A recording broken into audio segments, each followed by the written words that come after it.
Last time on House Divided, the party, after finishing their dealings with Vostalas the librarian and leaving Milton there for a secret meeting, the party made their way into the gardens to meet the groundskeeper, Timnus. He allowed them to rest in his cottage and explained that his ability to keep the grounds safe and well tended were diminished by the loss of his magic scythe. Without this, he hasn't been able to tend the garden properly and says the dark spirits out there are getting more out of hand and twisted and darkening with time. A creature he called a scorn crow has his scythe. You all made your way deep into the maze, fighting off strange beings in the maze, and Bob was lost whilst scouting. Now you find yourselves at the end of the northwest end of the garden, facing a malevolent tree and a creature straight out of scripture. A creature some of you would call death. Okay, so this creature has started to rise up out of the roots, etc., of this horrible tree that is at the back end of this space. I think this music might be a little too good for this. We need to change to something a little more dramatic for this to go on. Yeah, we have to really encompass the fact that there are corpses in the roots of this Cthulhu tree. 100%. Yeah, there are. Yeah, and corpses hanging from it, and ravens that are doing their thing as well. It is. It is definitely very, very full on as you're looking around at this one. But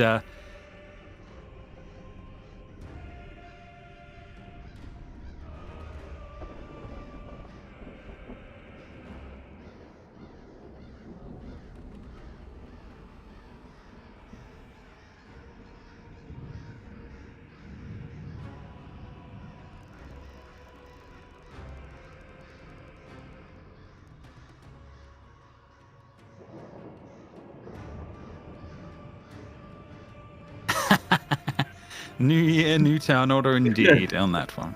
Okie dokie. So basically, as all this is going on and you guys have made your way out into this space and you can see what's going on, your first reactions, Mona, is that you're seeing this sight here of this creature, whatever it is, pulling itself up out of the roots and is sort of brandishing this scythe, looking like the epitome of death as this is all going on.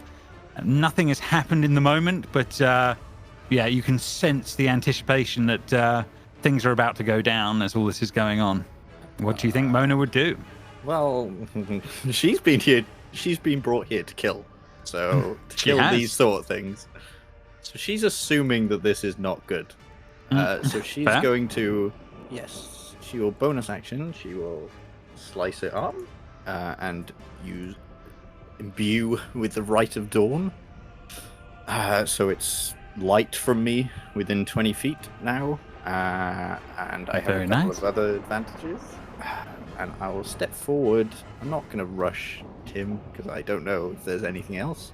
And just wait for anyone else to make a move. But if he gets closer, I'm going to hold an action to attack. If he comes closer with intent to hurt, basically. Fair enough. Okay, so yeah, if he came within range, you would attack. No problem. 10 foot. I understand where you're going.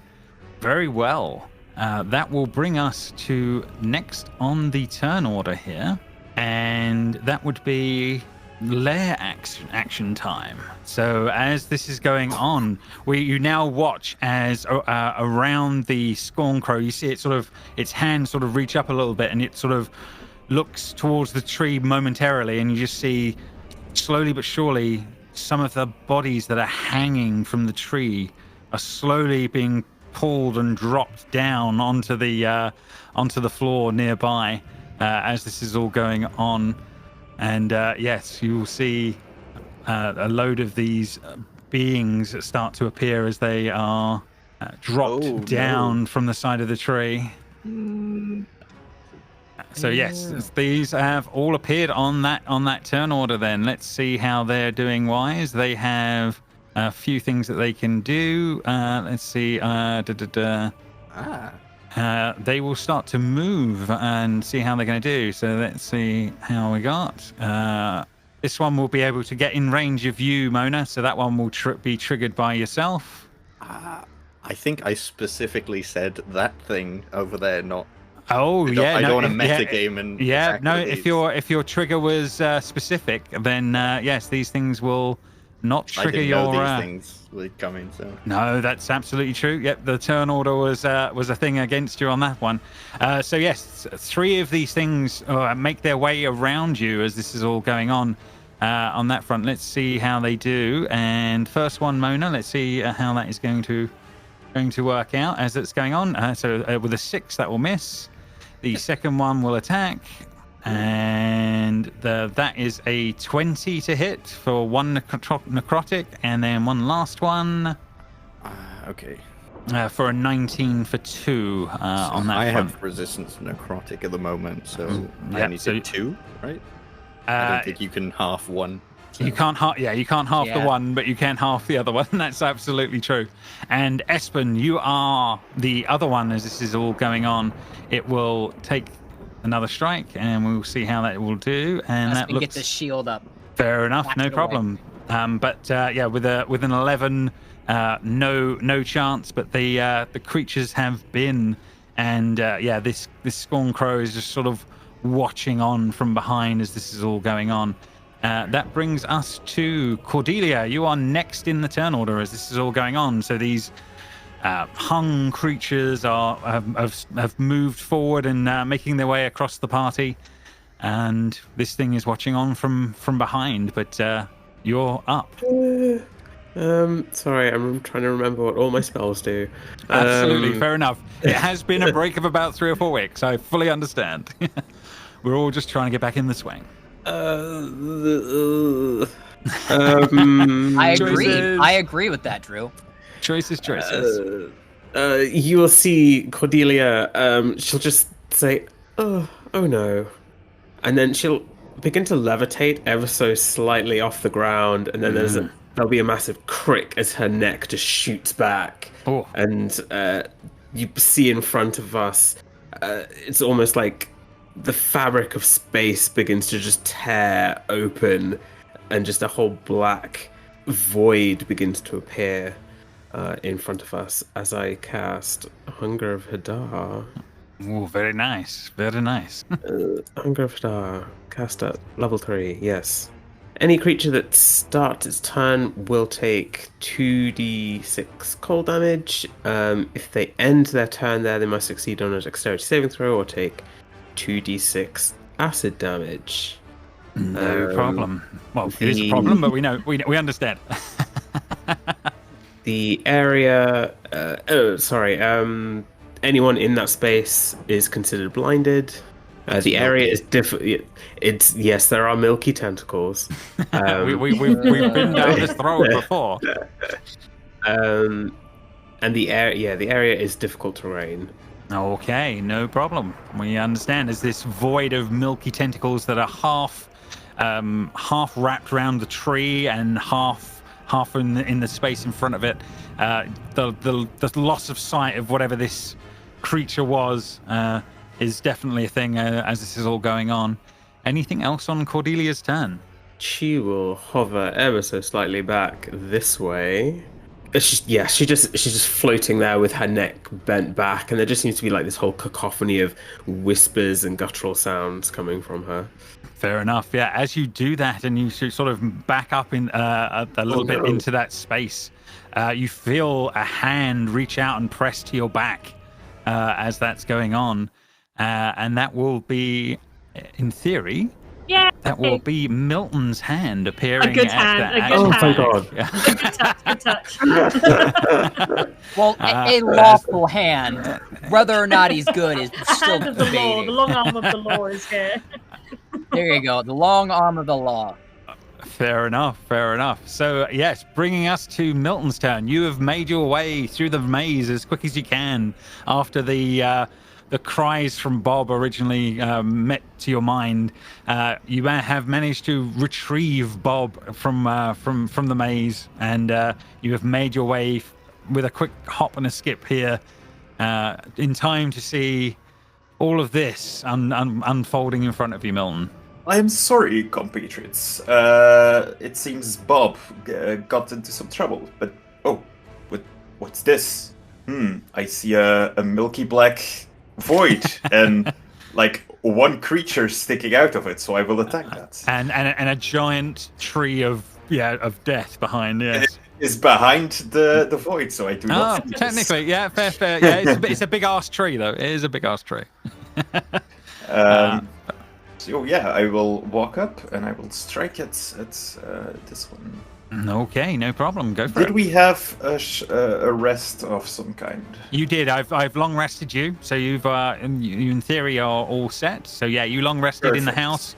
You had a wonderful time, a little bit of a soiree with the librarian, and yes, you've come to some conclusions about some things which we will discuss. But I'm sure we will get into that at a point. Yes, absolutely. Yes. But right now, yeah, you're feeling good. Okay, I will take out my rapier from its like walking stick cane kind of formation into like its rapier form, and I will slash at this shadowy thing. No problem, go for it. 24 for 11, you will absolutely hit. And I will add the Divine Smite on top of this. Doesn't count as undead for some reason, but I think it probably should. Okay, so that's 3d8. Do I add another for undead or not? I think you should, yeah, is the honest truth. And another 22 divine. Okay, fair enough. Yeah, this thing, you watch as it instantly dies. To those that are paying attention, you watch as it sort of like and disappears in the moment in like a puff of ash. And then you watch as a new body reappears hanging from the tree in the exact position where it was once before, now reattached to the tree. Anything else from Milton? Oh dear, that's interesting. Well, what's the plan? What's happening? And that's the turn. Okay, no problem. Espen, in this strange dark place, not many things. You've seen these tentacles before, but not many things sticking out of them at the moment. Yeah, Espen was holding his shield up to kind of block the blows from this creature, and suddenly a rapier appears like in his view and just skewers this thing and turns it to ash. And he turns and he sees Milton asking the question, and he says, "We have to retrieve the scythe that this being has. It's in there." And he points at the milky darkness. Mm-hmm. Can you make a perception check for me in the moment, as well as you mentioned looking at Milton as all this I is would going love nothing more. God bless it. Okay, yeah, fair enough. It's all happening too quickly in the moment. Yeah, you don't pick up anything more in the moment as this is all going on. But yeah, you have your turn. All last game, we were like rolling really crappy perception and really crappy insight, even though a lot of us are good at that stuff. Oh well, 2023. Anyway, early start. So now that I no longer have a combatant near me, Espen is going to step back to here, and he's going to clutch his holy symbol, and my cat will get in the way completely. And as they do. As they do. Astra and Regulus will hear Espen utter a prayer like, "Lathander, may your light guide and protect us in this trying time." And he will cast Bless. Yeah, so I'm adding it to Mona, who's up front with all those things near it. I'm going to add it to Astra to my left, and I'm going to add it to Regulus on my right. Okay. She casts a glance back at Cordelia for a hot second, and then just decides not to. Okay, so one bless, Regulus is blessed, and Astra is blessed, is correct. So the three that are going to get it. No problem. Mona, Astra, and Regulus. And then as a bonus action, I'm going to shift. Okay, fair enough. So in the midst of me doing the prayer, you see I grow like 6 to 8 inches taller. My shoulders get more broad. My snout becomes a little more pronounced. My ears move to the top of my head and become very, very cute as I turn into a very bear-like being. Okay, and okay, with that all done, I believe next on the list will be Astra's turn. Astra is going to quietly pull out her flute and facing towards Mona, she is going to cast on her protection from evil and good with specifics on undead. So you'll just hear this very eerie kind of music, but to everyone else it's eerie, but as soon as it hits Mona, it's kind of warm and comforting as you feel like a blanket of protection over you. And then while I've still got my flute out, there'll just be 2 sharp doot-doots, and that will be bardic inspiration, but that will be put onto Espen. And that is my go. Okay, fair enough. Next on the list then, this creature, how much damage are we talking from the inky black tentacles? The milky black. A whole 2 cold damage. Okay, and unfortunately, there's other things going on. It's less than you think on that one, but yeah, you can't help that. So yes, there will be something there going on, and it will begin to move. I'm going to give it a random direction to help move things on. Bear with me on that front. So it is going to be going to the east. Let's see how much it has to do. It has to go 25 feet to make its way out of the darkness as this is going on. It is difficult terrain, if that makes a difference. That is very true. Hold on 1 second. So yeah, it's had to go 25. Yeah, they'll have to double move, I think, but it still has a bit of movement left as it does, so it can get to about there in total. Okay, so it's had to double move to make all of that happen. As that is going on, but yeah, it's now free of the tentacles and is staring at you all as this is all going on in the moment. So turn 1, it is just pouring, sort of crawling its way out of these tentacles and is now staring Milton in the face as this is all going on, bringing us to Regulus's turn. Okay. Firstly, is there anywhere I can hide except for the milky black void? I don't want to go into the milky black void. No, there are roots and things around on this tree line. I would argue that you could push yourself in amongst some of that if you so wished.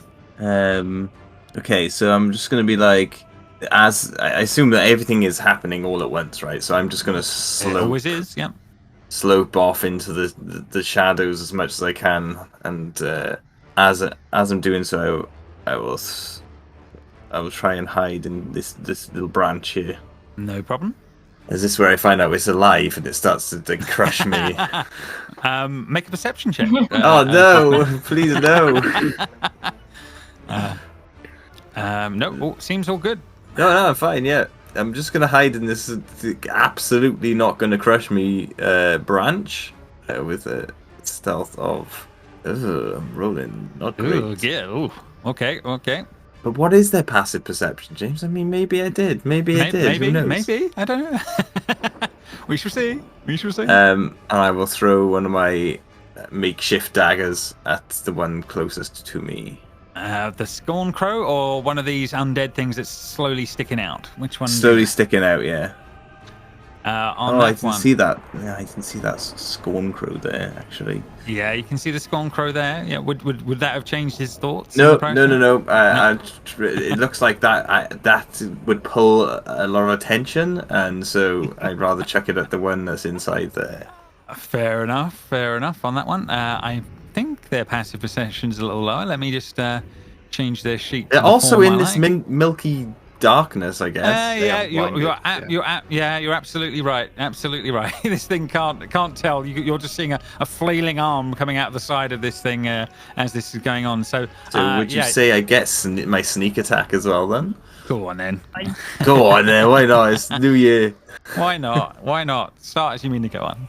Cheating. I like it. So it's an extra 6 damage. An extra 6. Oh, that's pretty good on that front. Okay. That you think you have killed it in the moment, because you see it turn into ash and another body appear hanging from the tree as this is all going on. Oh no, I got knives from the kitchen actually, didn't I? You did have a few knives from the kitchen, etc. Anything else on Modulus's turn now? Nope, that's all my action economy done. Okay, bringing us to the top of the turn order, and that will be Mona when my Foundry reconnects. 1 second. Bringing us to, yes, Mona, your top of the turn order. There are 3 of these things in combat with you. 2 of them are in the darkness of what is going on here in the moment. But yeah, you are free to do what you do. I will turn to this one and just Hulk smash. 15 plus 2d6 because it's undead, plus 3 radiant damage. You have 100%. Another one is dead in the moment and are reappearing on the tree. Hey, can I see this? I can see him, right? Yeah. Just about. I would say just about. Okay. I think you got to remember this is not a perfect round circle. I think this is much more disgusting than that. It's undulating. It goes from being a circle into a sphere into having tentacles poking out. It's a horrible mess. And it's all milky. Yeah, all milky black. I will run over. Okay. Yep. You. Well, I can basically only see like one arm of. Absolutely true. I mean, they can try and get you, but it will be at disadvantage because they will be trying to attack you whilst all that was going on as you were moving away. One of them so a hit me. 16 is my arm class. There we go. So yes, but again for one point as you run over to this vision of death, Mona. This Scorn Crow. Can I bonus action in between attacks? No. No. Unless specifically stated in a thing, if that makes sense. There are some, but not many. Yeah, no, that makes sense. I'll just attack once more. Oof. And is this undead? 1 second. He is not considered undead from what I can see here. I only get 1d6 damage. That's fine. So he will be taking 12 plus 4 radiant. Okay. And then I will once again Mona's eye will start no it won't because it's just one turn. She will not do anything. I just realized. Okay, no problem. It's been a while. It has been a while. Fair enough. Okay, so Mona has gone running up. Has attacked this thing, and it's like, the glaive hit, which looks like a pretty damn good hit, looks but a nick to this creature as this is going on. You're like, oh, hang on, maybe even in the moment. We're gonna die. Bringing us to the next point is lair actions, turn order. More of these hanging creatures that are hanging from the tree are slowly lowered to the ground, and more are turning up as this is going on. So 1 second. Do they show up in the in the Hunger of Hadar? You're not sure about some of that, but you can definitely see there are ones that are not. Aggressive, intuitive, secretive, dissatisfied, responsible, and inscrutable. I think shadow dissatisfied is my servants. favorite. There's always shadow servants. We're going to ignore the fact that we can see their HP. Yes, fair. I like the Yes, responsible one. Tag yourself as Shadow Servant a year. That one can get there. That one cannot get within range. These ones will be running around this side as this is all going on. And the ones that are inside the dark mass, Cordelia, I need how much damage they're taking in the moment, if that's okay. 7 cold damage. Lovely, thank you all. So I can do that and give that straight. And for sake of ease, I'm going to have them coming out this way, and this one that's more in the middle, I'm going to roll a direction, and that will be coming this way and out. So they are moving in and forward, but not so much going on. But the only one that will be these two can get within range. So Espen, this one will attack you as this is all going on. Let's see how he's going to do. That's going to be a poor roll. And Astra, there is one on yourself, and that one will attack. Let's see how that's going to do. 17 for 3. I'm assuming that has got a chance of making its way through. Fair enough. That is definitely true.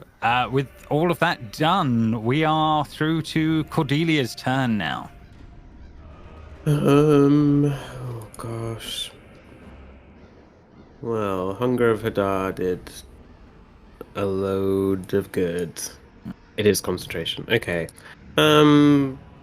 What does she do in the moment? Yeah, I'll drop it. It's not doing much.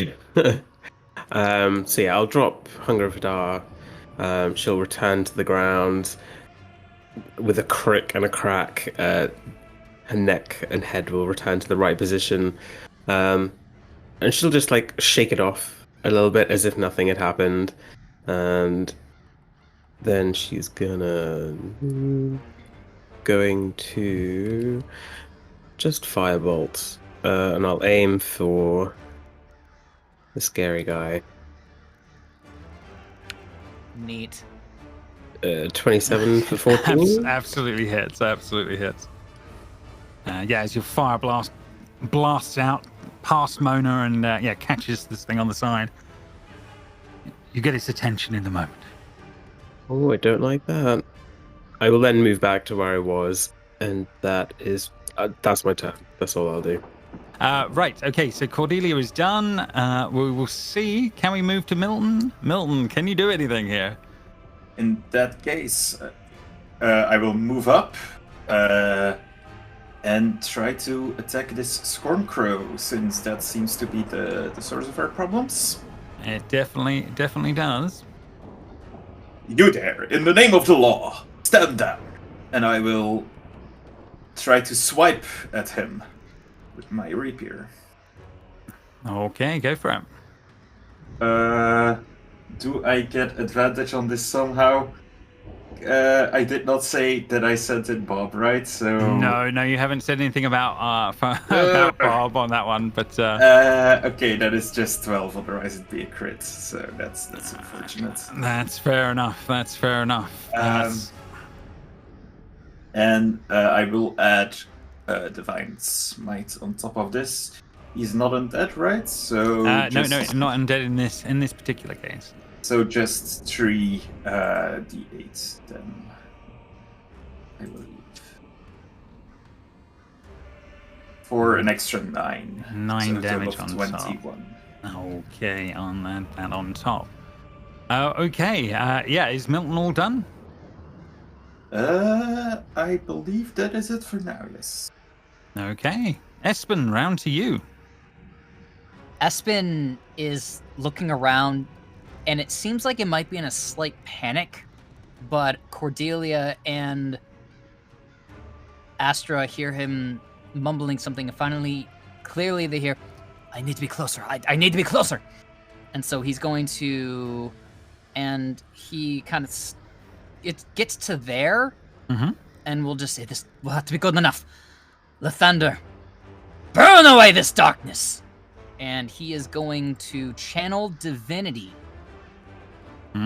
So I'm going to use Radiance of the Dawn. It sounds good. So 20 damage. That is a 30-foot radius around me, and it is hostile creatures. Okay. So if Milton came back to be hostile towards us, he's going to regret it. Okay, well, as that's being worked out, I rolled a whole bunch of saving throws for a whole bunch of things for you, and it looked like 3-4 of them were I think 5 passed. saved.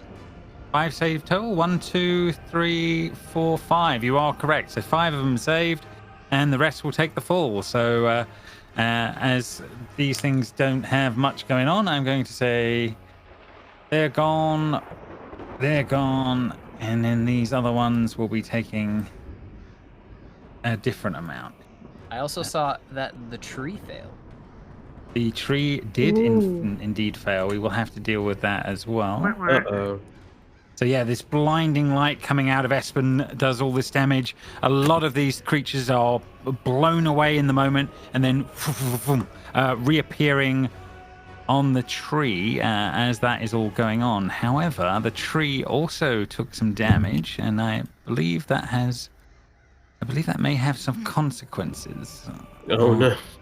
Yeah, you see horrible black necrotic energy sort of sputtering out of the tree, like little black small tendrils of energy flashing out from what went on there, Espen. Nothing else happens in the moment. However, yeah, that doesn't look particularly good as that's all going on. Is there anything else on your turn as we're trying to move forward right now? Okay, Espen moved 1, 2, 3, like 4. I guess I'll just continue with my movement 5, 6. Just make some distance so I can see everybody clearly and get away from being grouped. And I think he will call it good. He does give a meaningful look over to Astra and Cordelia. And like, the tree seems to have a weakness. Or you just made it angry. Well, we shall see. As we go on from there, Astra, it is round to your turn as this is all going on. Okie dokie. Plans are now out the window. Does anyone look particularly ghastly, or are we all kind of chipper? No, you're all okay at the moment. Not so much than going on. usual. Okie dokie. So there's still those guys over there.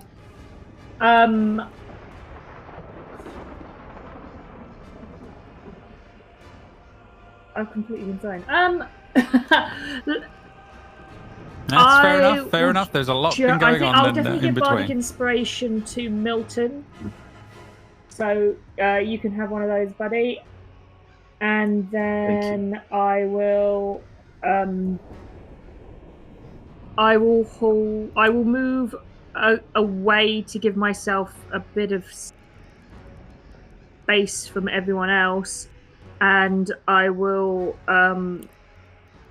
hold a spell. So if an enemy comes in my circle, I'll just let it off. Oh. Okay, within a range or when they within 15 feet of me. Okay, so something makes its way within 15 feet of you. Okie dokie, no problem. Astra is done. Scorncrow, it is here for the things. Let's see. Well, it's got to hit the. Go ahead. Before they attack, I will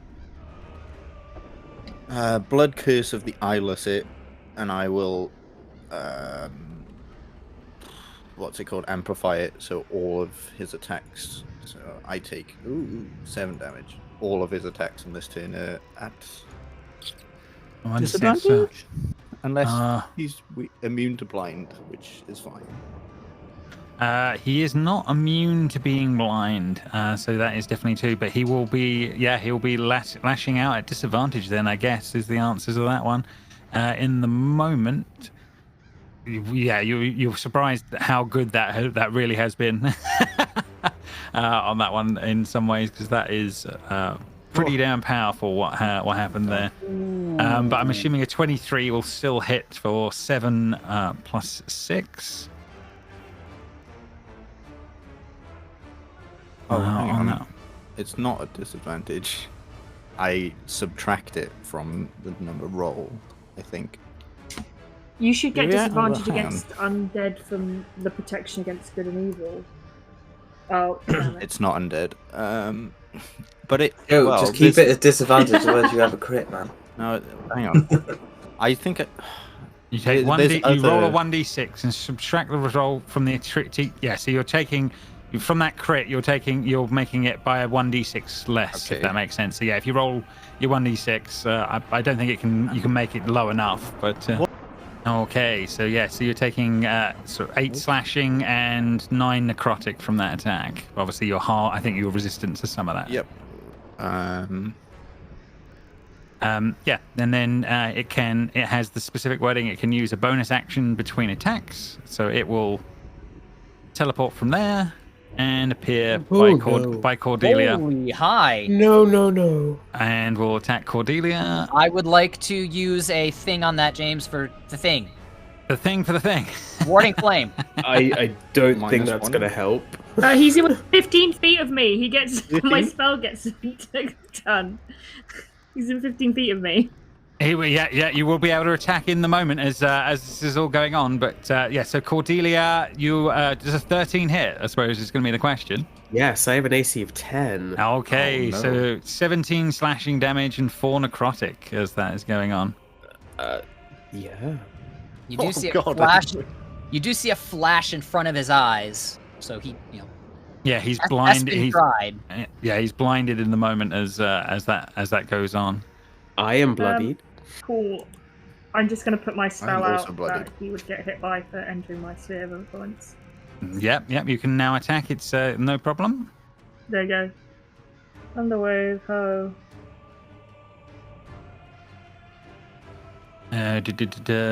He has to make a Constitution saving throw. Okay. Constitution.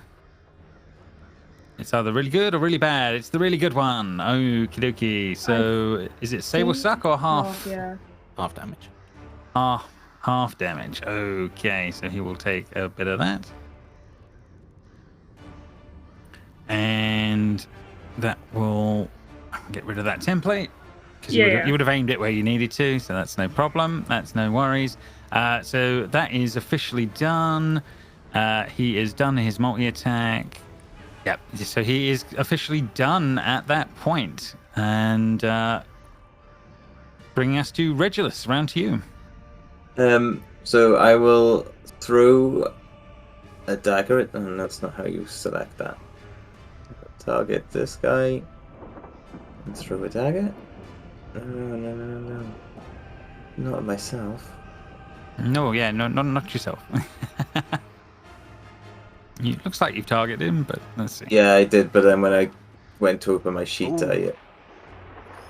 Yeah, 29 on that front. Yeah, he can't do anything about that one. 8 damage, and because it's next to Cordelia, it gets sneak attack. Hey, Another good. 13, That's nice. not bad at all. And then I'll go in this bush between the rock and the bush, and just sort of hunker down and just maybe cry a little bit, maybe not. Who knows? You can't see me. I'm gonna hide. Fair enough. As you are hiding behind this glowing rune. Maybe. Let's see. That's a bit better than last time. There you go. That is fair enough. Mona, round to you. Oh. Bit annoyed that this thing just teleported away, so she's gonna take another opportunity attack and run over it. She has one target. Okay, let's see how it's going to do. Oh, yep, that's fine. Okay, and that is done. Okay, so bonus action.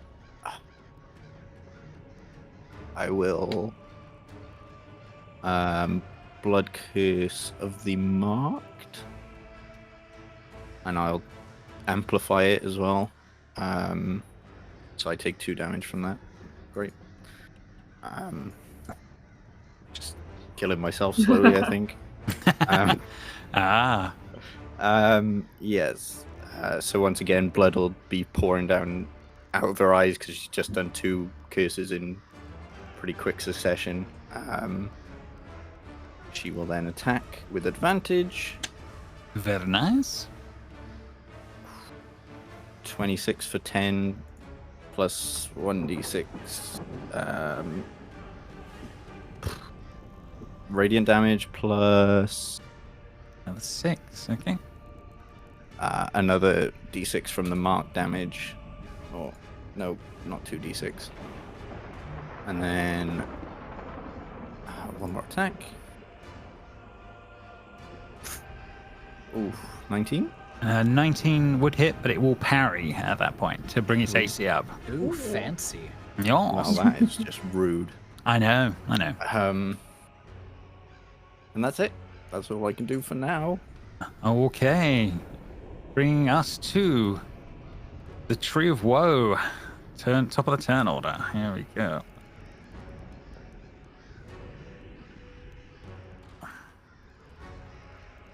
Add them all back in as the more of these creatures are brought down from the. But one of them's Holy well shadows. spoken. Oh yeah. And one of them is self-serving, so he's Self-serving. Self-serving Randy. guy. That Randy one.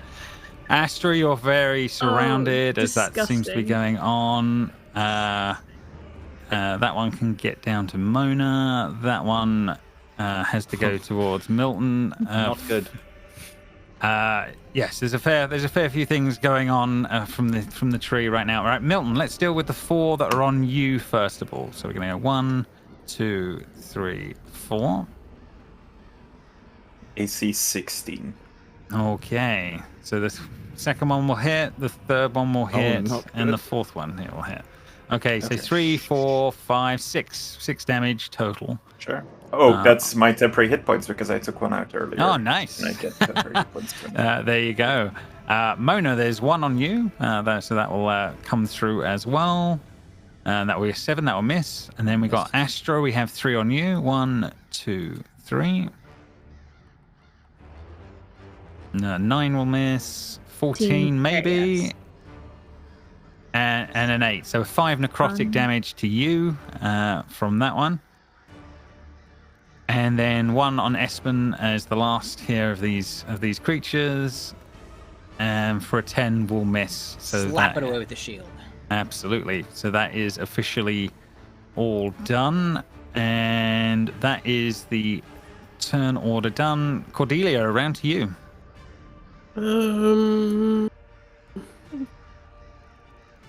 Oh, she is bleeding out.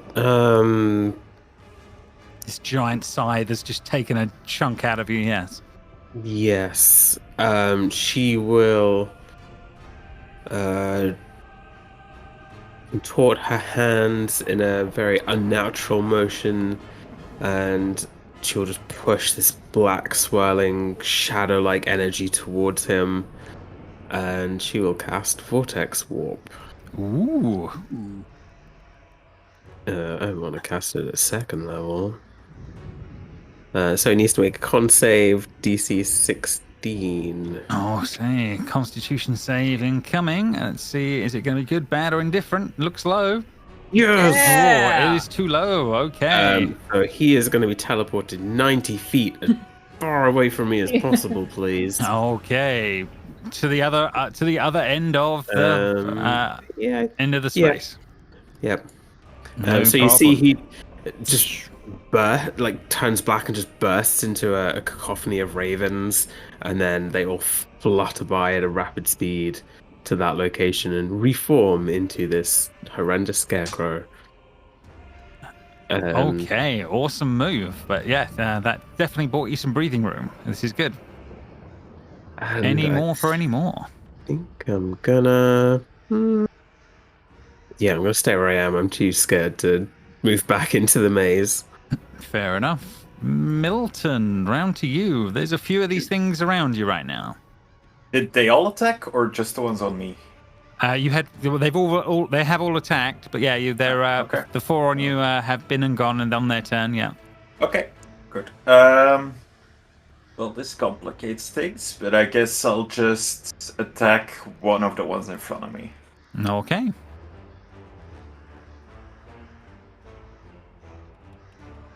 Oof. Not good. And no, a 10 will definitely miss. Oh, and finally, Bob will turn invisible, and on the next turns, he will give me the help action. Yes, fair enough. I keep forgetting about him. And Bob is around. Fair enough. And then, can I do something as a bonus action?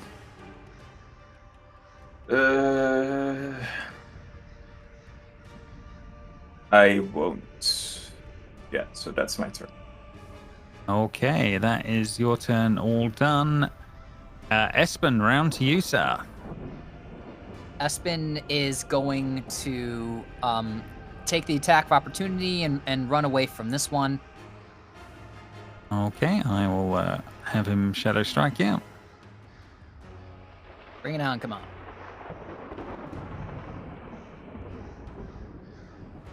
That's 7. No such luck. So he ducks under, and he is going to come to here, and he is going to reach out to Cordelia and use a Cure Wounds at level 2. Thank you. No, I didn't target you, sorry, but you do get back 14 hit points. Okay. The healing light happening in the moment. Yes. And then he is going to... Oh, no, I can't. Never mind, I can't do that. He's going to kind of about face and kind of hold up his shield for any of the other ones that may approach. Okay, that's fair enough. And that would bring us to Astra's turn. 3 of these things upon you. The scarecrow disappearing in the moment in a flock of ravens. But yes, what are you doing? Astra is going to heavily panic at the fact these things have suddenly appeared. And she's going to, in a weird moment, she's going to smash her glasses so she gets a shard of glass out of it. And she is going to cast a Cloud of Daggers to at least get a few of these fuckers. Okay. Cloud as daggers. Okay, that sounds cool.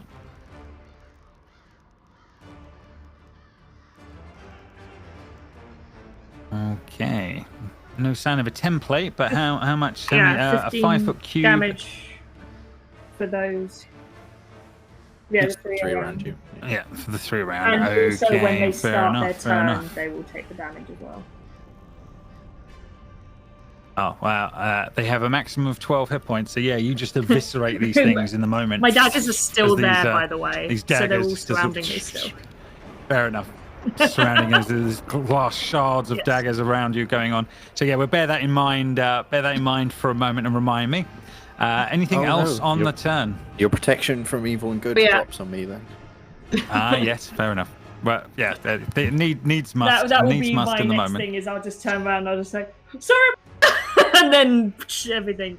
But yeah, that'll be my move as I stay in my little sphere of influence. Actually, yeah, just stay there. Okay, no problem. Right, Scorncrow. Let's just change the dynamic a little bit on that one. Okay, sorry, yeah, so there's things happening in the background you don't know about that happen. And then what we're going to see is he will step out this way on this side. He will be staring at you guys down here, and he will see Astra at the front here, I think, at the moment, and he will attempt to, in a very similar way to what Cordelia just did with crows. You just see swarms and swarms of them start to pull down from the tree above and flying towards you and on that front, and just trying to these swarms will come as like unsettling shadows will come to hunt you across the battlefield. And murder of crows is used in the moment as this goes on. So it'll be a 20 to hit you, Astra, for 14 piercing as these things come flying through the dagger. They just shadow like as all this is going on, and it's just like ranged attacks. Yay! As that is all going on, so it does that on that one. It then follows it up by the crows moving through and past, and they continue on to Mona as the second round of them flying to attack. Mona a 24 to hit on this one. So on that one as that goes on, and it's sort of, as it's staring on at you guys as this is all going on. Mona is not looking good. She is on 13 HP. Regulus, we are round to you, sir. Well, Regulus will see his bodyguard being absolutely pummeled and peppered dying. peppers by crows right now, all like shadow crows.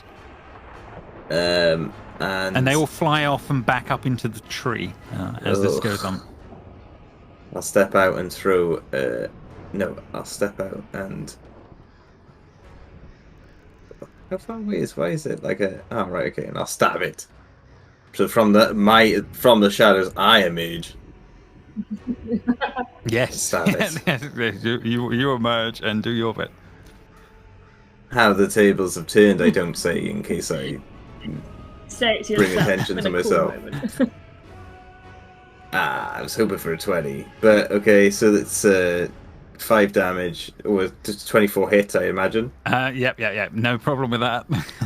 So it's 5 damage, and then hopefully the sneak is going to be enough. But let's see. Some sneaky sneaks. Yeah. 13. Okay. Yeah. Insta death to this beastie. Okay, and I'll just Homer Simpson back into the bush. Go running off into your bush. Fair enough. And hopefully. Nobody's the wiser. 12. Okay. With Regulus' turn over, top of the round again, Mona. It's round to you. Dear Lord. Okay. Mona's gonna run to here. Mm-hmm. Face away from everyone. Lift her mask up a little bit and chug a potion. She wants to take a quick squiz. Fair enough.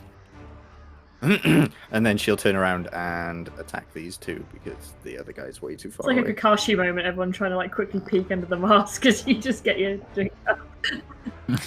Yeah, it's like 6 slashing and 6 radiant damage. Yeah, that'll be enough to kill that one, and that is done, officially done. And the other one, bodies reappearing on the tree each time. 12 plus. Oh yeah, 11. Yeah, again vaporized in the moment, and body disappeared. And I'm going to run the rest of my movement into a position where he cannot see me. Fair enough. I don't want another attack. Makes sense. Makes sense. Sorry. That's okay. Right. Next on the list, Tree of Woe. Here we go. Okay. Yeah. So you just watched where earlier where you saw Espen, that black energy. You see now sort of like and sort of starts to lash out from the tree as this is all going on. I'm going to need everyone that is within 60 feet of the tree, which I think will be pretty much everybody. You need to make an intelligence saving throw, please. Oh no! Oh no! That's so bad for me. No, that's not mine. Oh. I got excited and read Mona's and I don't actually know what mine was.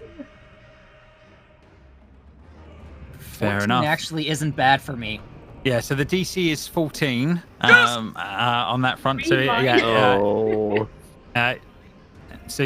anyone that fails will be taking 16 psychic damage, and spellcasters concentrating on any spells, you will now have disadvantage on saves for concentration for that attack. So yes, it looks like a couple of you will have failed from that one. Sorry, how much damage was that? 16 on that one. I am resistant to psychic damage. Well, that's a pretty damn good thing. That's a very good use. So if you save, do you not take the damage? Sorry.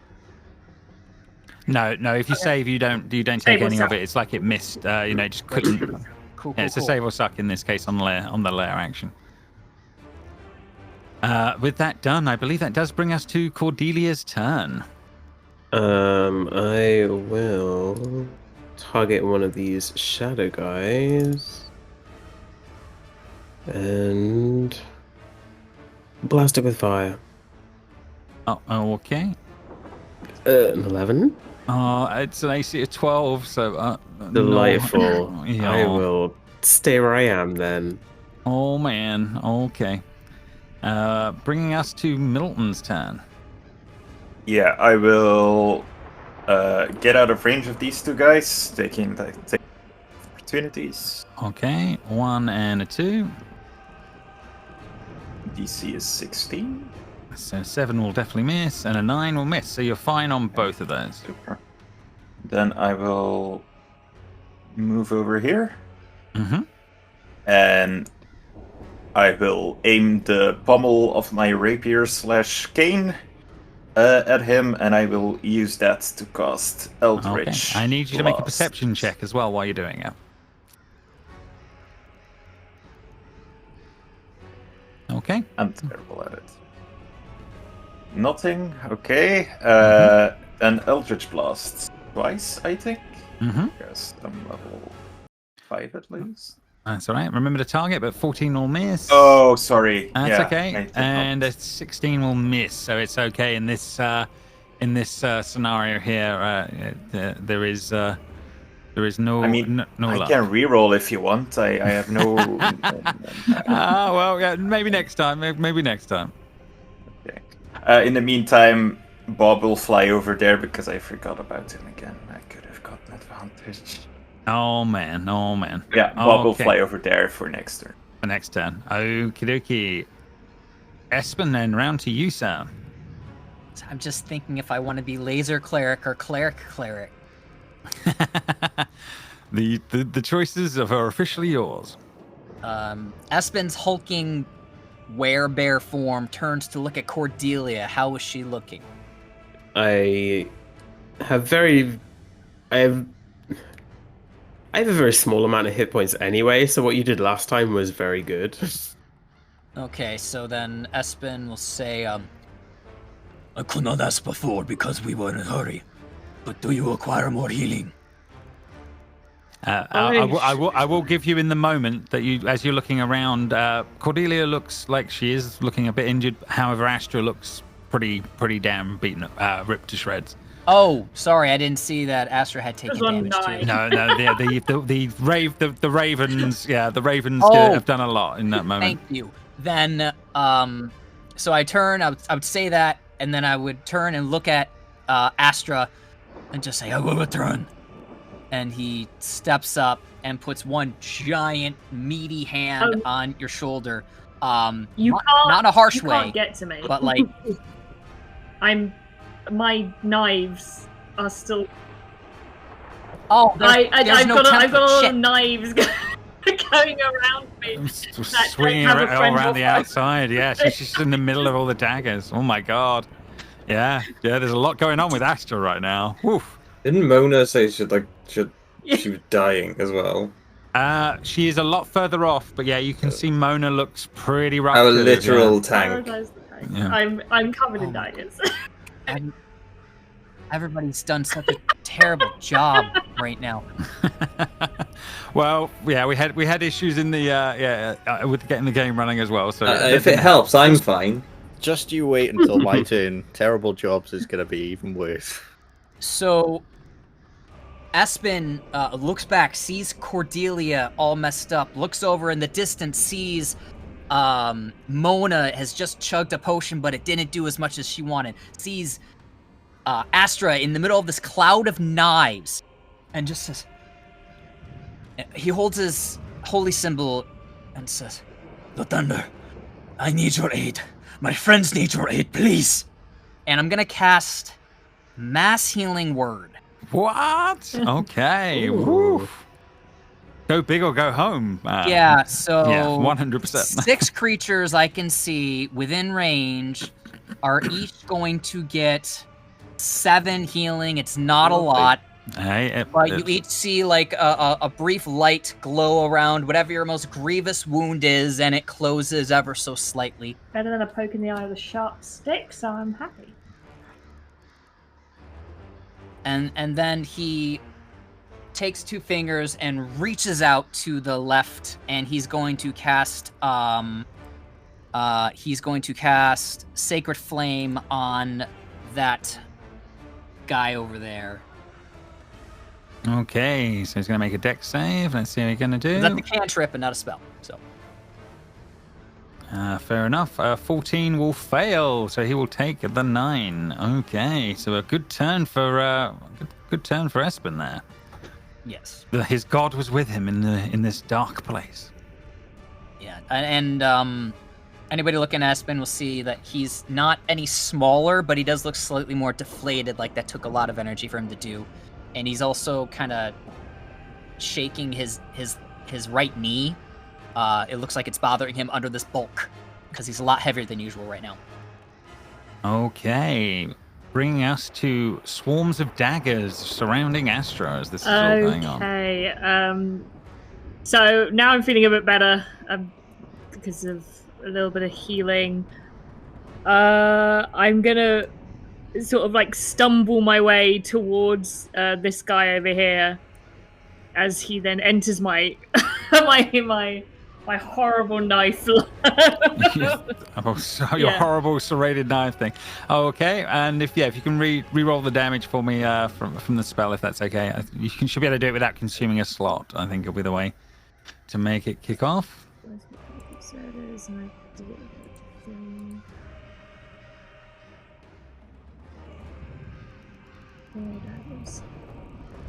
Cool. I think did that work? I'm not seeing anything coming through. No.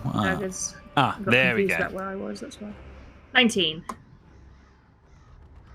19. Yeah. Okay. Eviscerating just, like, this stumbling guy towards the them. I hate to be this person, but can you move the cloud once you've cast it? Ooh. Yeah. I think it centers around That's you, what I isn't thought. it? I don't know if Doesn't it? It centers around a point you choose. But if I'm it's the not point technically that I you, choose, isn't it? and the point then moves. Yeah, but the rules on that. Okay. I'll let it slide. But I think in reality, as you sort of move out of the daggers, I'll let it, like I said, I'll let it run for that one. But I think the rules are you pick a point on that front.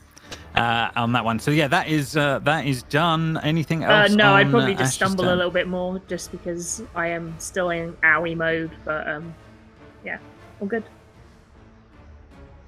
Okay, Spawn Crow. Okay, things happen that no one seems to be paying attention to. We'll have that happen. And what is he going to do this time? I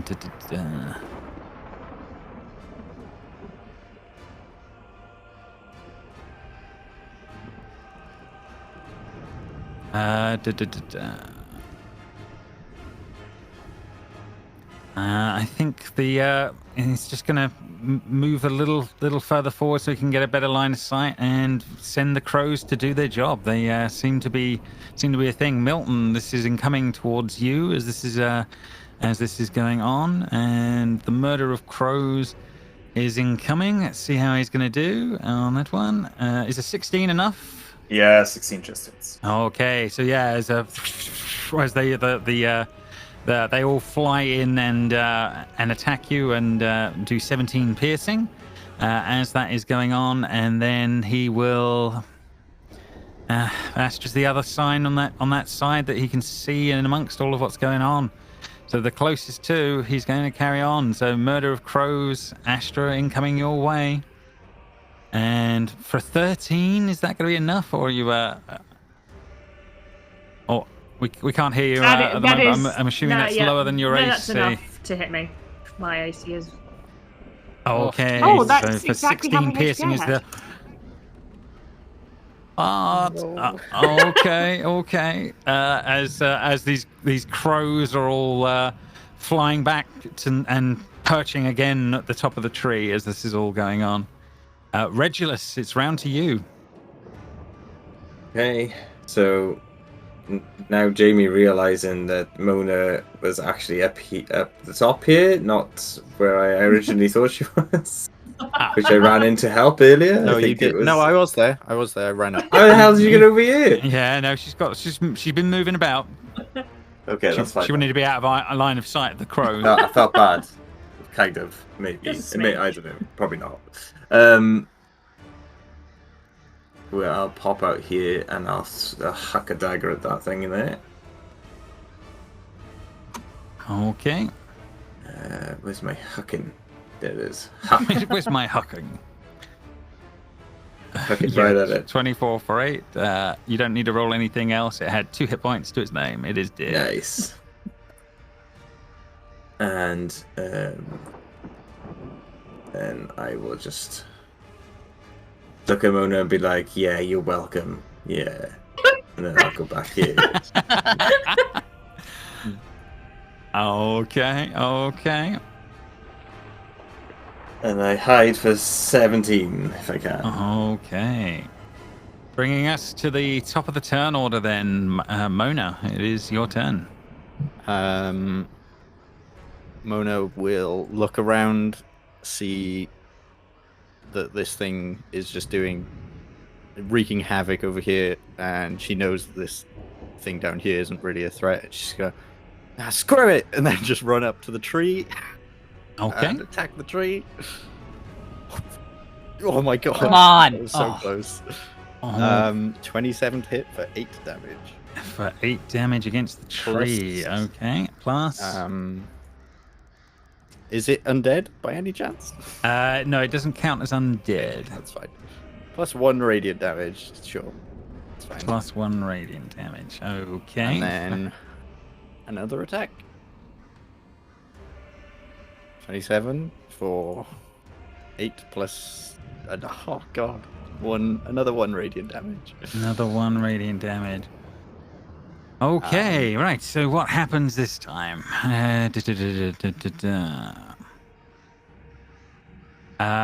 Right. Okay. So as it gets attacked, any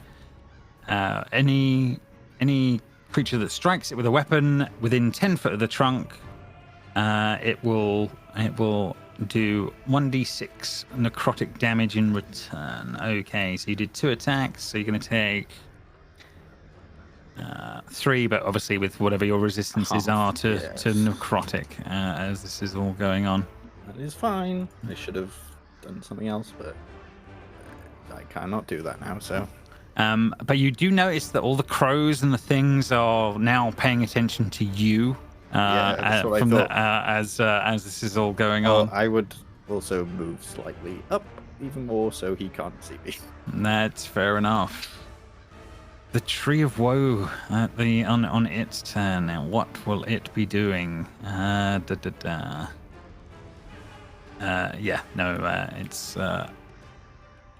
going to be doing.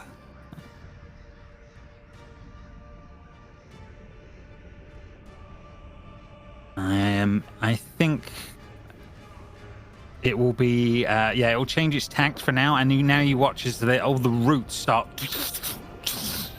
As they sort of start bursting up out of the ground and starting to wrap around each of you.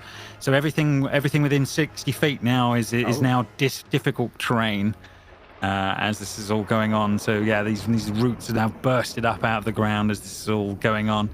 It's changing tact as that is going on. Cordelia, it's around to your turn. Seeing Mona changing tact and going for the tree instead of the big scary scarecrow, she will do the same and shoot fire at it. Ooh, okay. 22 for 16. Nice. And as you do that, you realize that has worked very, very well as things start. This very dried wood starts to catch way more than it should, and there is almost like screaming coming from the shadows of this thing as the crows are sort of wailing with it. You realize you are doing very nasty damage to that tree with fire in that moment, and you just hear the scarecrow going no, as it's sort of getting angry at what's going on. Anything else on Cordelia's turn? No, she's going to stay where she is. No problem. Okay. And bringing us to Middleton's turn.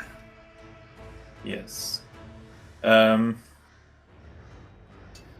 don't have any fire spells, so I'm just gonna keep targeting the Storm Crow. Again, with 2 Eldritch Blasts first at advantage because Bob is helping. Next to it, yeah, absolutely. 23 for 5. That will definitely hit this time. And the second one. Oh, not so much with the second, but you do catch him the first. Any more for any more? Is there anyone down near me? Or I am close to death? I'm dead. Well, Astra is literally on the ground. Devoid or looking devoid of life. Okay, I will take a step back then, and I will.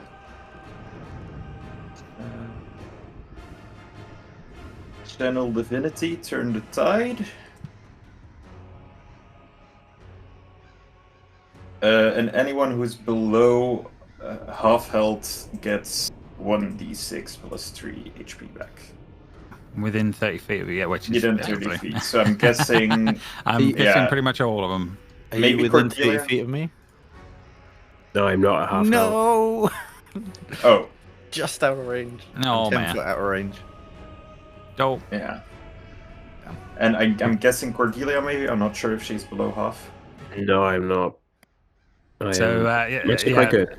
1d3, 1d6 plus 3, it was 9, so it was his max. Nice. That's pretty good. Oh. Anything else on Milton's turn right now? What's it? Okay, Espen. Espen was like knee-jerkingly going towards Astra when she fell, but then sees Milton has done whatever he did to get her up. And just as a wave of heat goes over his shoulder, and he sees it hit the tree, and the tree reacts that way. Yeah, it's sort of burning in the space. And he looks back at Cordelia, and he says, I'm usually a healer, but I will follow your lead, because sometimes the thunder can burn.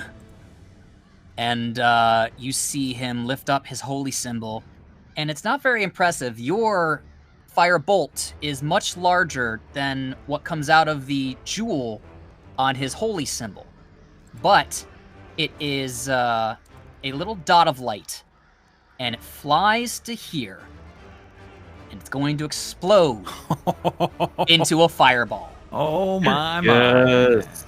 If in doubt, go big on that front. Okay.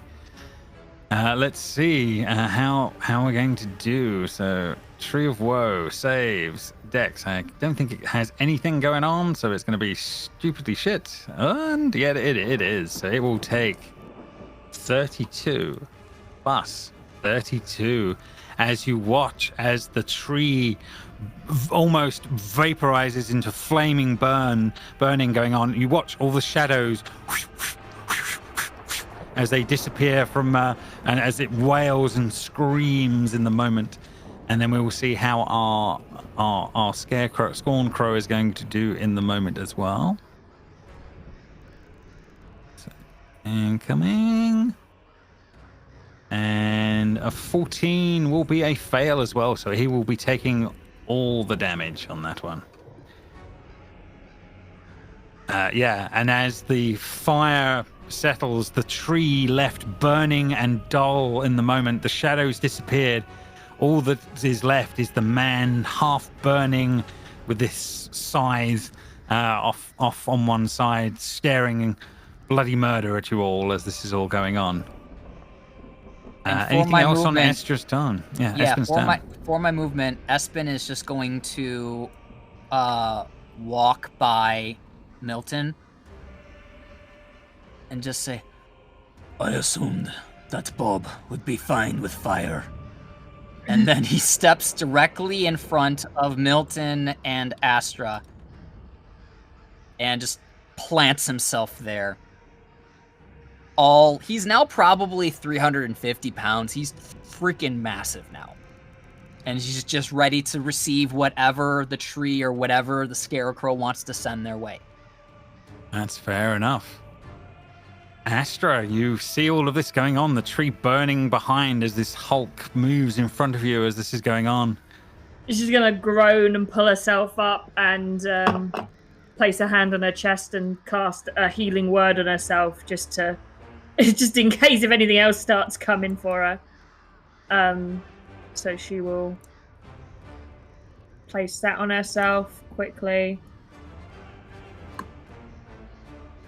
Oh, thrilled. The minimum. And then you'll just feel like a very small hand on your back, Espen, and it will be my last bardic inspiration, and I'll just be like, you can do this. Just to give you a heads up, I already have your bardic inspiration. I haven't had to use it. So if you want to give it to Milton instead. I'll turn to... No, I've given it to Milton. Not giving it to... Give it to yourself. No, you can't give it to yourself. No, damn it. I'll just turn to Cordelia and I'll just go... I'm like, turn that tree into fertilizer, and then you'll get a bardic inspiration. There you go. That's all done. It's already there. I've only just woken up. She's woken up. Okay. What happened to my brain just then? Nothing processed. Oh, never mind. Never mind. Just a small seizure. We will have our moment. We will have our moments on that one. Okay, so if Astra is done, anything else movement wise or anything? She'll stay behind the barrier that is Espen, I think. Fair enough. Bringing us to the Scorncrow's turn then. It is going to... I think it's going to be moving forward. If I can get off the measuring tool. It's going to get to about there, and then it is going to... you just watch as it's like, in its anger, it sort of like starts to spin the scythe. And then throws it out towards Espen and the rest of you as this is all going on, and it's going to use a culling throw. So let's see how that works. So he would have moved. Goodbye, Astra. Is this an attack? Yeah, absolutely. It is definitely a ranged attack. As this, I'm going to use my warding flame on it. It would be like that as warding he would have flare. moved forward enough to. Oh, sorry, is this a save? Never mind, it's a save. Sorry. So yes, so the three of you are going to have to make a dex save against that, if that's okay. Oh God. 13. Why am I bad at this? 13 will fail. Espen will be a fail. Oh, 16. And 16 will not be a fail on that one. So, let me just double check on that one whether must succeed a saving throw or take. So each creature in the line takes 14 cold damage if it's hit. If it doesn't succeed the saving throw, it takes the additional cold damage as well. So that's the way it works. So if it hit, if you get that doesn't add up. That doesn't make sense. So it's just the slashing damage and then cold damage if you fail. Yeah, you get the slashing damage, but if you fail, you get the cold damage as well.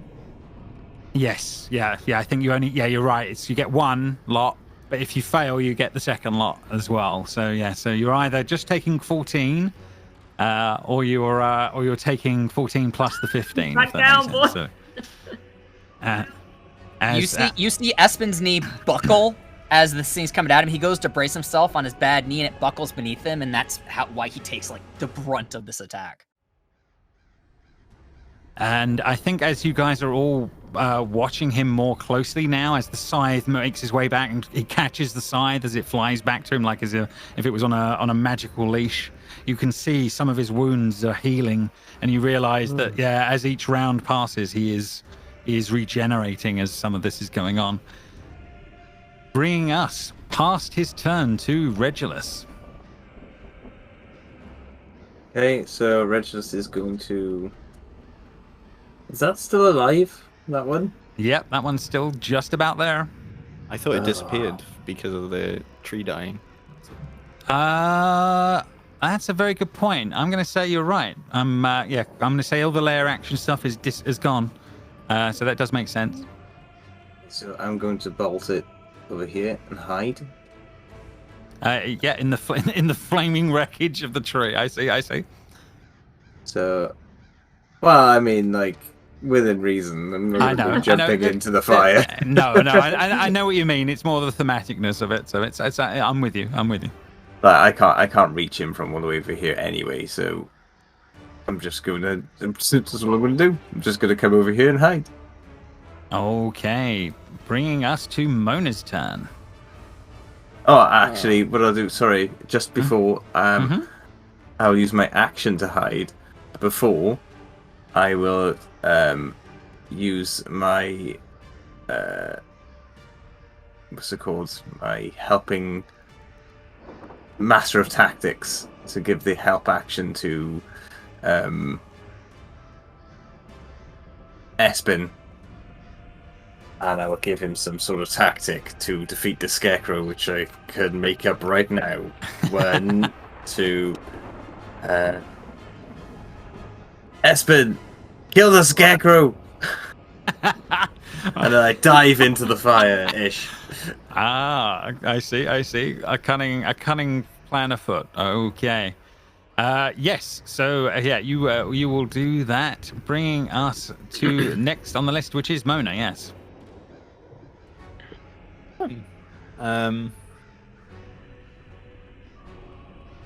Oh god. Is this still all difficult terrain around us, or no? No, because of the tree dying, that all that passes as well.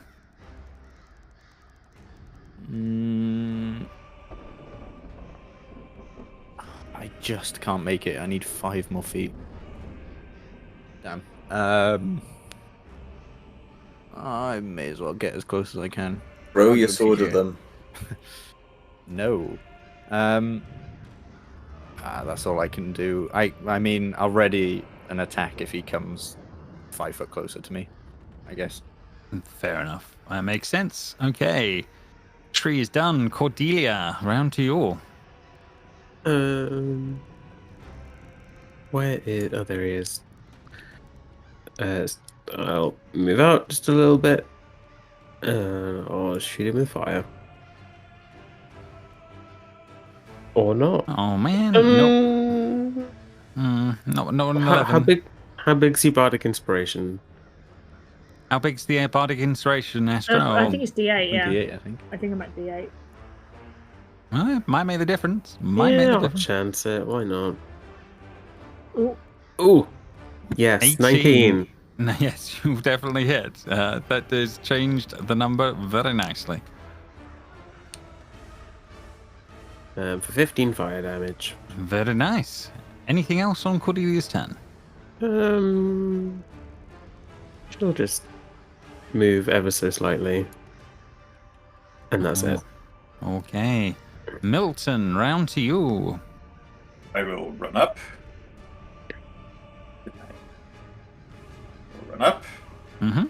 Bob will fly in. Need a help action.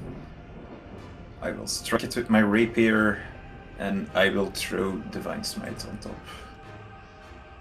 At the first level, so... Oh, no. No, yeah, you don't need a Divine Smite. So 16, I will use my Bardic Inspiration that I still have. That makes sense. Go for it. Yep. What was it, D8? 19. Or 19. Yeah, you will match his AC. He can't beat that even with parry. So. And then 2 Divine Smite on top.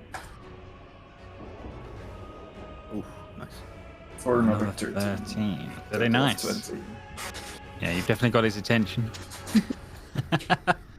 Espen, if you're done on Milton, I'm assuming you are. It will be Espen's turn. Yeah, that'll be it. Espen gets up to his feet, but he's hobbling. His right knee is just jacked, but he hobbles over to Astra, and he puts a meaty hand down on the most grievous of wounds, and he is going to cast Cure Wounds at first level. Okay, bringing her up. Ah, shit. Hey, it doesn't matter. It gets her up. As your eyes flutter open, you'll just see this wrecked, giant, hulking Espen say, "You have more reporting to do." Just hear, in response. And then you see him hobble as he turns around again and lifts his shield, putting himself between you and the Scarecrow. And I don't believe I have a bonus action of any sort that I can do, so I'm done. Okay, bringing us to Astra's turn. I think Astra's feeling a little bit razzed by like the whole affair, so she's gonna peek around Espen, and she's just gonna glare at this scarecrow. What was it? A scarecrow. A scorn crow, yeah. So. I apologize. Oh. I forgot something. I never rolled concentration for Bless. So let me do that really quickly. Yeah, that might be that was a 14 plus 15, so 29, half the 28, which means... What is that? A 14 also, save? Randomly? Yeah, 14 would be about right. Okay, I'm going to use Bardic Inspiration, which is a D8.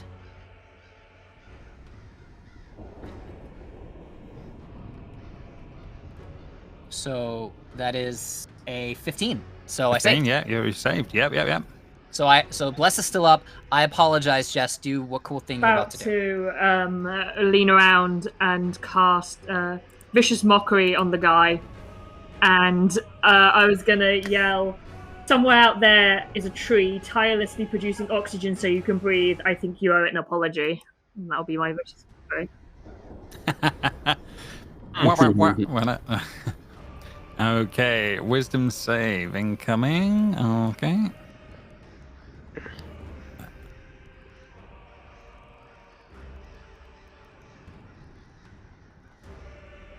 So it will be a 10, so it will be a fail, but you don't think it's as effective as you would like. This is like a twinge of, wow, rude, and then it goes back to what it's doing. Yeah, that is, I think, and then, does anyone else look rough? A few of them do. Espen looks half, Mona looks half, Milton looks half. Because Espen is in front of me and has helped me several times, I will then do a bonus action healing word on him in front of me. At second level, because I'm Thank you. 8. You're welcome. I appreciate it. Okay, that is done. To the Scorncrow's turns. Milton, you can clearly see its wounds healing in front of you as things go on. And it is going to attempt to scythe you first. Let's see how it's going to do on that. That will hit, yeah.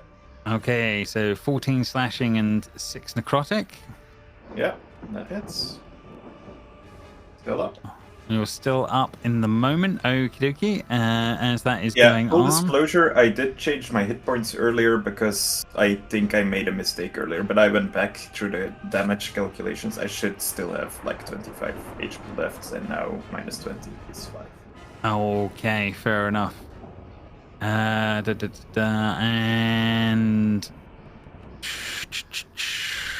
he's going to set himself up by teleporting as a bonus action over here. Oh, Astra. Can't wait to die again. If I could. Now, he's going to attack the bear this time, but he's literally above you, Astra, as this goes on, but he's going to swipe at Espen and see how it's going to... Flare, please. You certainly At can. disadvantage. Okay, incoming as Keeper's Crescent will attack. Let's see how it's going to do. Probably low. 16 is probably not going to be enough, I'm assuming. 16 is my exact AC. Oh man, okay, but the damage is maybe the light affected the damage. So 6 and 1 necrotic. Sure. Not so bad. So that's 7. Okay, so I still have 1 of the hit points that Astra gave me. Thank you. And I will remember to roll a save for Bless. Just got it at 10. So Bless is still up. Okay, cool. With that done, I believe we move down the line. Regulus, you are next on the list. Okay, so Regulus is just gonna run to here, and he'll throw one of his daggers. Whee! At advantage. 19? No, it's 19 will definitely hit. So that's... There you go, so that's 19 damage. Oh, nice. Okay. And he will go around... I assume this is a thing? There's a little bit of a thing sticking up there and there's a body under it, yeah. Yeah, and I'll just I'll hunker down and try and hide. The body. With the body. Behind the body, fair enough. Sorry I didn't use your help action to attack the thing, but Jess was down right behind me, so... That's fine, fair. I'd rather be hidden. Mona, your turn. Mona will run up. She will put her weapon away and attempt to bear hug it. Ooh, Like a hug. Like, let me just put my weapon away. What role would you like, James? That's athletic, will be isn't it? contested strength chose. You can do strength athletics or dex if you wish. Yes, either are true. Oh, come on. Let's see how he's going to do as well. And it's just a check. So let's see how he's going to do. Nice. So you have officially grappled him. She'll get her arms around and say, "Grab the scythe! Forget about hitting him! Just grab the scythe!" And she'll hug him as hard as she can so he can't move his arms. Properly, please. Well, grapple doesn't quite work like that. No, you know what I meant. Like, I know what you mean thematically on that one. Yes, so he is officially grappled right now as this is all going on. Mona is holding this thing in his grasp where this is going on. Cordelia, what about you as this is all going on? Can I... No, I can't. Damn, that's annoying. Okay. I'm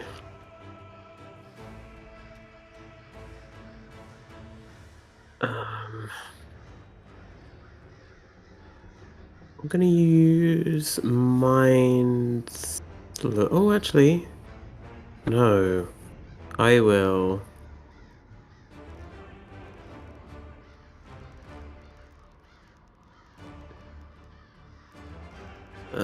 I'm gonna use Maximilian's Earthen Grasp.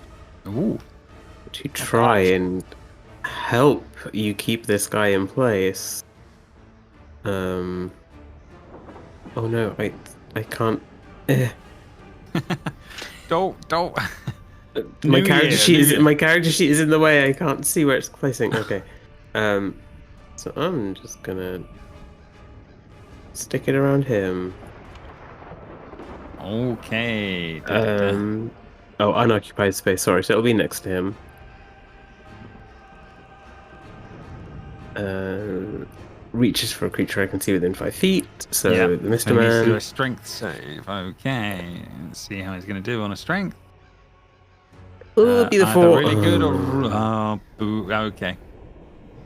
Okay. Well, the hand is still there. As the earth is grasping at him, Mona pinning this thing as much as she can in a bear hug. Anything else from Cordelia's turn, or are we moving on? No, that's all from me. Okay, Milton, bloodied but standing, Bob, almost by your side as this is all going on. What's next on the list? Yeah, Bob will fly in. Help action. I will run over. And instead of grabbing this side, I'll just slash at it, hoping that it'll just do enough. Sorry. That's okay.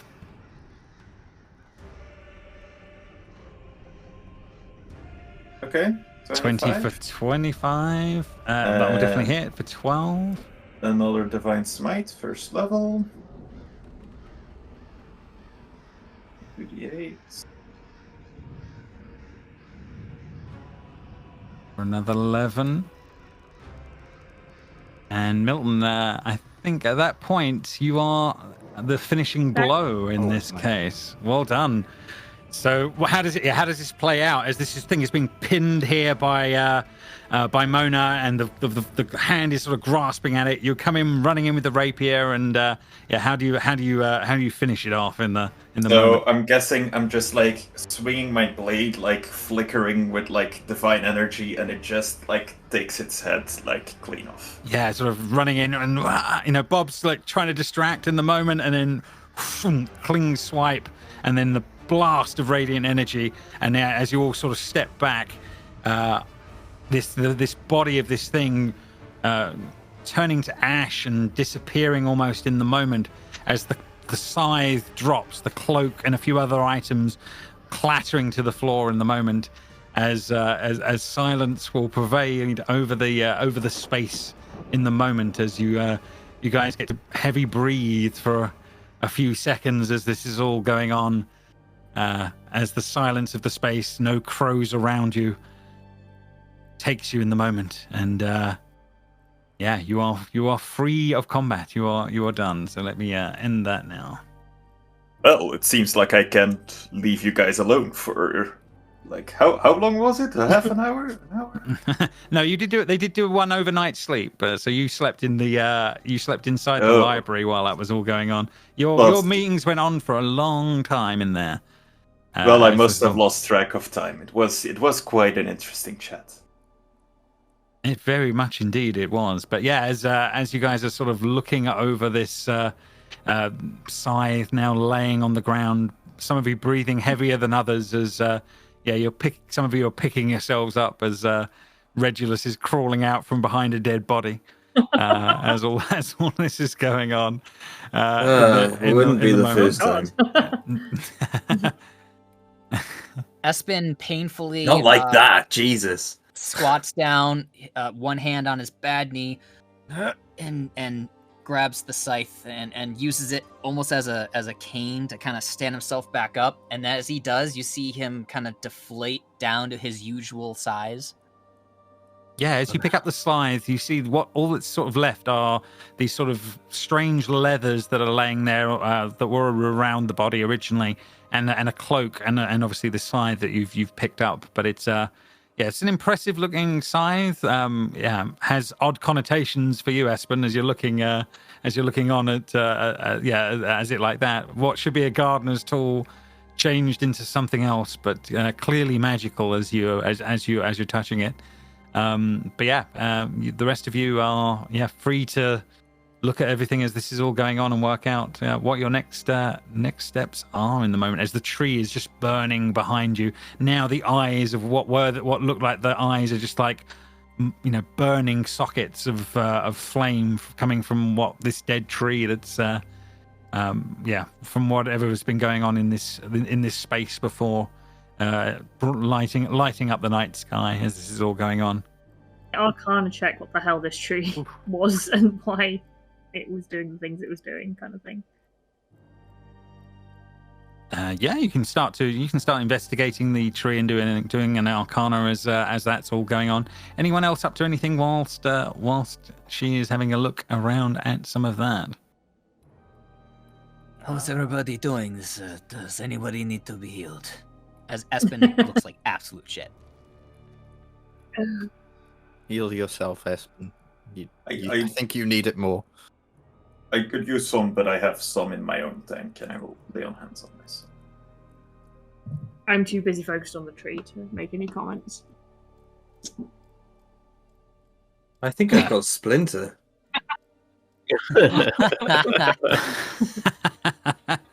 Well played, well played.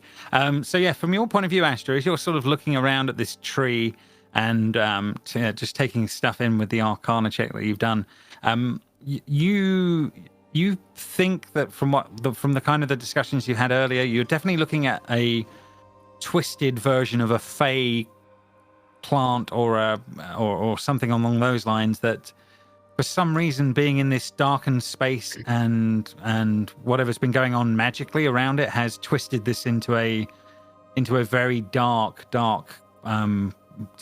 being. And I think it's at that point, actually, Astra, that you start to realize with an 18, as you're looking out at the it's not the sky so much, but this dark bubble that sort of surrounds this whole place, and you can see shadows are seeping in and out of the edges of this bubble as you're looking at it, that whatever's actually going on in this place, it's far darker outside of the bubble than within, if that makes sense. So you think some of what's around the space is seeping in here slowly and perverting things more and more. You start to realize that wherever this plane of shadows is, if you were to be out in the real part of this place, it would be a very, very dark thing. And I think it's at that point when you're starting to pick up that, and with your 18, you look down at your own hands, and you start to realize even your own skin is darker and slightly paler than it would have been under circumstances. And then looking from that to your friends, Milton, here, skin color darker than it was. And you start to realize that, most of them, even after one night, you're starting to see changes already happening within your party, even in these moments as you're starting to put two and two together. As she's like looking around, Astra's gonna search for her pulse on her wrist and see if there's any like changes in that regard. If like her heart rate is weirdly slow, if it's affecting everything, or just like a visual thing. Yeah, I think you can't. It's hard to say in the moment, but in your gut with that Arcana check, you're thinking maybe everything's slowing down.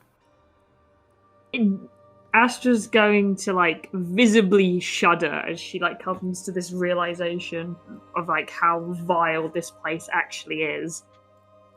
And she's just gonna like turn to like Espen with like wide eyes and be like, I think it's gonna get worse. This realm is inside a worse place. The outside's trickling in.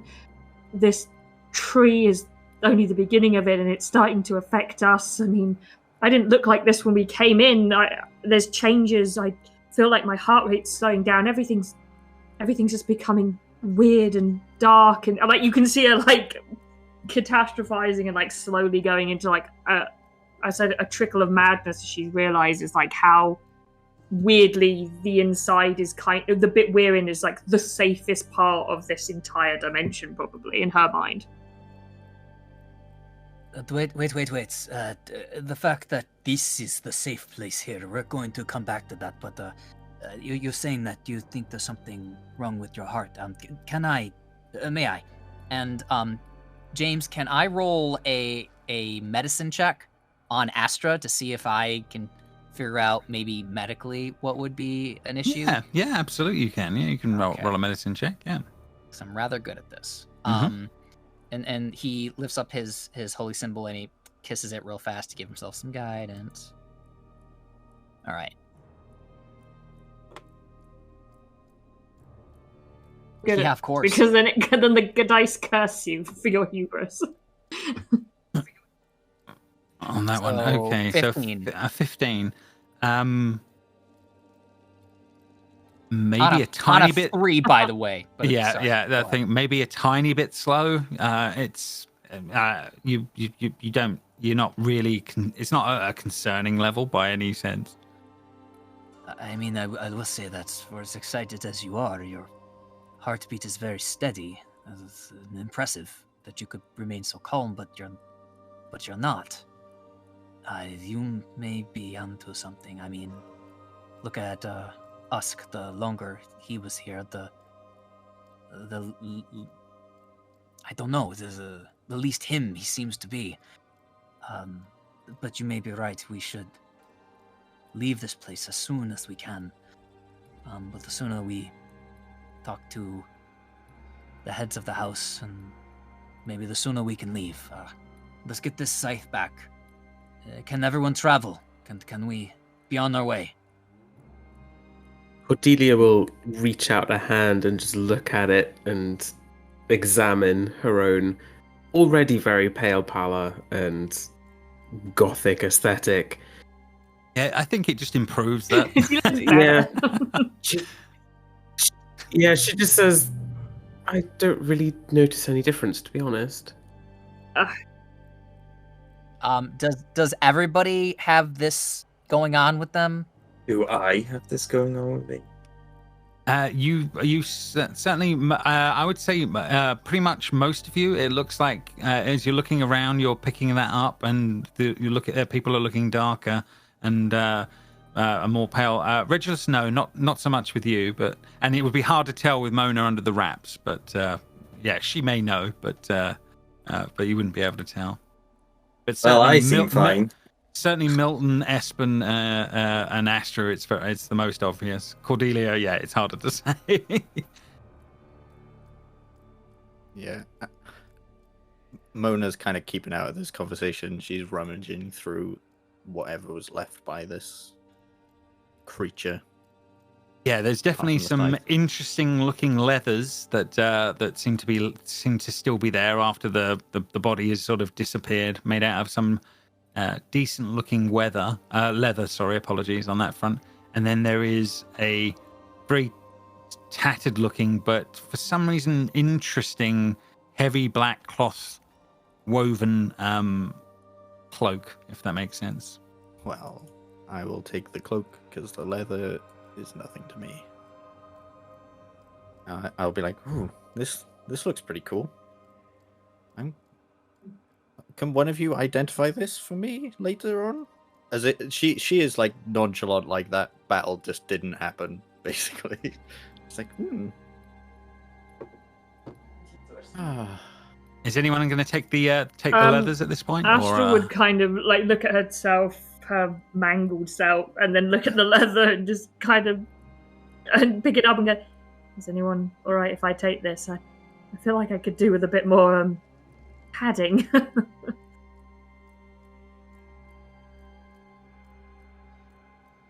Perhaps we should go back to the groundskeeper's cottage and study this further. He would want his instrument back anyway. Agreed.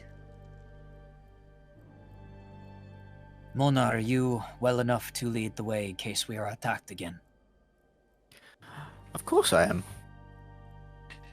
Then let us go. As she's walking past, she'll put a hand on Regulus's shoulder, and mind link them together. It just looks like I'm just placing a hand on his as I'm walking past. And she will, in his mind, say to him, I would darken your skin if I were you. You're kind of making it obvious. And she'll just carry on walking as if she's leading the way, but still talking to Regulus. Okay. Alrighty, so yeah, what does that mean? Dun dun. So yeah, we will cut to another area in a moment. Let me just set it up so that you guys make your way back without issue towards the groundkeeper's cottage without issue. It seems like silence is sort of overgrown over the garden with what's happened, with the tree sort of burning in the background as this is all going on. Timnus is sort of not too far from the outskirts of his cottage, as he sort of says, and he says, "Oh my God!" As you guys come into view, come quick into my space. As he sort of brings you in, and he says, "My God, was it that bad? The tree had to be burned? I see you are. Oh my God! Some of you look terrible as this is all going on. Please come in, please, quick!" As he starts to try and bring you in and tries to help bandage a couple of you up and do a few bits and bobs to try and help out as this is all going on. As he starts feeding a few of you, these will be good, and as he's basically giving you each good berries to trying to give you a bit of healing as this is going on for those that need it. So yeah, he's giving a couple of points of hit points to each of you that are injured, if that makes sense, just to try and, because it's what he can do in the moment. But he said, how many? He gave you it was two. It was 2 good breweries each to try and help you out, if that makes sense, because that's what he's got on. That's what he's got in the moment HP, right? as this is all going on. Yeah. Yes. You look like shit. What? How? But you survived. And the thing is in flames. So I assume it went well. And you have my And he just sees the scythe as this is going on, as he sort of like wide eyes it. Looking very, very pleased that it's within range, if that makes sense. Him that the tree was set on fire. Sorry, did we tell him, or can you see it from his cottage? Oh no, you can. Okay. You can. I just wanted to double check from the cottage, because it's just a bit. Yeah, it's a big burning effigy on the at the edge of the estate as this is going on. Is this scarecrow creature who had your scythe was working for, using, I don't know, but the tree, it lived, and it was a hostile creature, but we were able to burn it, and we were able to defeat the thing that took this from you. So here, this is yours. And he hands the scythe back from the chair. He has flopped down in the chair as like any old fat guy would, and he's rubbing his bad knee, and he just kind of holds out the scythe to Timnus. Okay, and Timnus takes and he says, "I thank you. I don't know if I am sad the tree had to go, but by the same token, it may have been so twisted by this point that it may have been beyond even my help with this. At least now you have given me a chance to tend the garden properly. I may be able to stem the darkness that seems to be taking things. The maze will be easier, the grounds will be better with time, and I thank you for that. You have given me hope in this dark place." Can I insight check his like how he acted when he saw the scythe? Like, was it creepy excitable, or just like, yay, my thing is back, or like, might finally the power I have kind of thing? Yeah, you can definitely do an insight check on that one in the moment as this is going on. I'm just like, I can't roll like shit. No, I don't think he can actually fail that at 11. So he's just hard to read. Yeah, you're not sure in the not sure in the so moment. Many times I just don't know anymore. He says, "Well, you're free to try and spend some time, take a rest here for a little while, and maybe I can speak with Usk and see if I can. With the garden having this sort of attention, maybe that will have garnered some sort of visitation, or at least possibility of seeing one of the higher members of the family. Now that they can see something has been happening in the garden, maybe they will at least take interest in you rather than where you were. I will try and put my case to them if that's what you so wish, but please rest here if you wish, whilst I take the scythe and show that I am now Siri back in control of the grounds. I hope it could help you. Espen has already fallen asleep in the chair and he's snoring loudly. Fair enough on that one. He is definitely happy for you to take those that need it to take the bed and take a rest here on that front. It's not been that long since you long rested, so you are in short rested territory. But by all means, you're probably going to be able to pull that off. If that makes pull sense. out my flute and just start playing like a fairly like calming tune, so that I can do song of rest whilst we have our little short rest. Absolutely. Espen snorts awake when he hears the music. I was just resting my eyes. What are we doing? Oh, you're sleeping. I was not sleeping. I was awake. I just blinked. It's been like an hour. No, I don't want it to be an hour for game reasons, James. It's been like 10 minutes. I don't know. Are we resting here then? Good. And he's going to cup his hands around his holy symbol, and he's going to clutch it to his chest, and it's gonna light up and warm up, and then the warmth is gonna kind of spread into his body, and then it's gonna dissipate. And I am going to use my channel divinity. Where's it at? I have a thing that lets me channel. I get to do a thing. I don't know where it's at, but it lets me get back spell slots. Oh, okay, cool. Yeah, bear that in mind.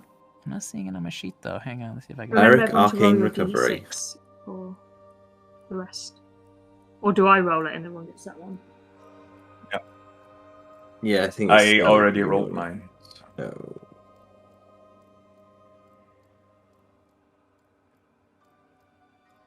There. And then I should have gotten back my... back up full. Very nice. Because I have so little hit points. Yes, well, it goes with the territory. I can't find it on my sheet, but it's this optional feature. That's okay. I trust that you're playing you're playing with the thing, so that's absolutely fine. On that front, so yeah, everyone has been sleeping, resting, taking the short rest. Timnus has been gone for most of the hour, but when he does sort of come back a little while later, it is in tow with the butler. Usk is with him as he returns, and he says, greetings to you all again. I see you have been busy since I last saw you. Well done with regaining his scythe. That was a good stroke. We could see the flames from the house. That definitely has gotten the attention of the mistress of the house. She is quite interested to meet with you all now and see who has been changing the order within her house, as she so put it. Oh, well, that will be of great help. Thank you for introducing us. I don't believe we met, by the way. My name is Milton Lomax, Esquire. I represent the law firm Garcoat something and Associates. And I don't believe we have met before. Yeah, you've met the butler, but you haven't met the Timnus, the gardener yet. No, that's definitely. I thought we were talking to that. Yes, guy. yeah. Timnus does come around and says to you, "So you're the one that stayed behind in the house. You were talking with the librarian." Oh yes, lovely fellow. We talked a lot. It was a very enlightening conversation. Mm-hmm. I squint my eyes and look at Milton. Yeah. Now that he said that, can I? Because you had me roll something when I first saw Milton. Can I roll it again? Basically, you would have noticed that his skin color was darker, but you weren't in the position. You didn't notice in the moment, but it's obvious now to you all that you were. That from perception wise, that you can tell your skin colors have darkened with time on that front. Oh no, and mine has as well. Yeah. Looking around after the time you it definitely looks like Regulus' skin tone is dark. It has darker or gone paler. Sorry, in this case. Why have all our skin gone darker? I say to the butler. Look at us. All of our skin has gone darker. And you realize also at that point it's not just that. It's like it's your skin's like changed color, but also your clothes. As you're looking down at each of you, you're starting to realize, this place is affecting you guys in other ways than you would normally expect, as this is all going on. Degradation?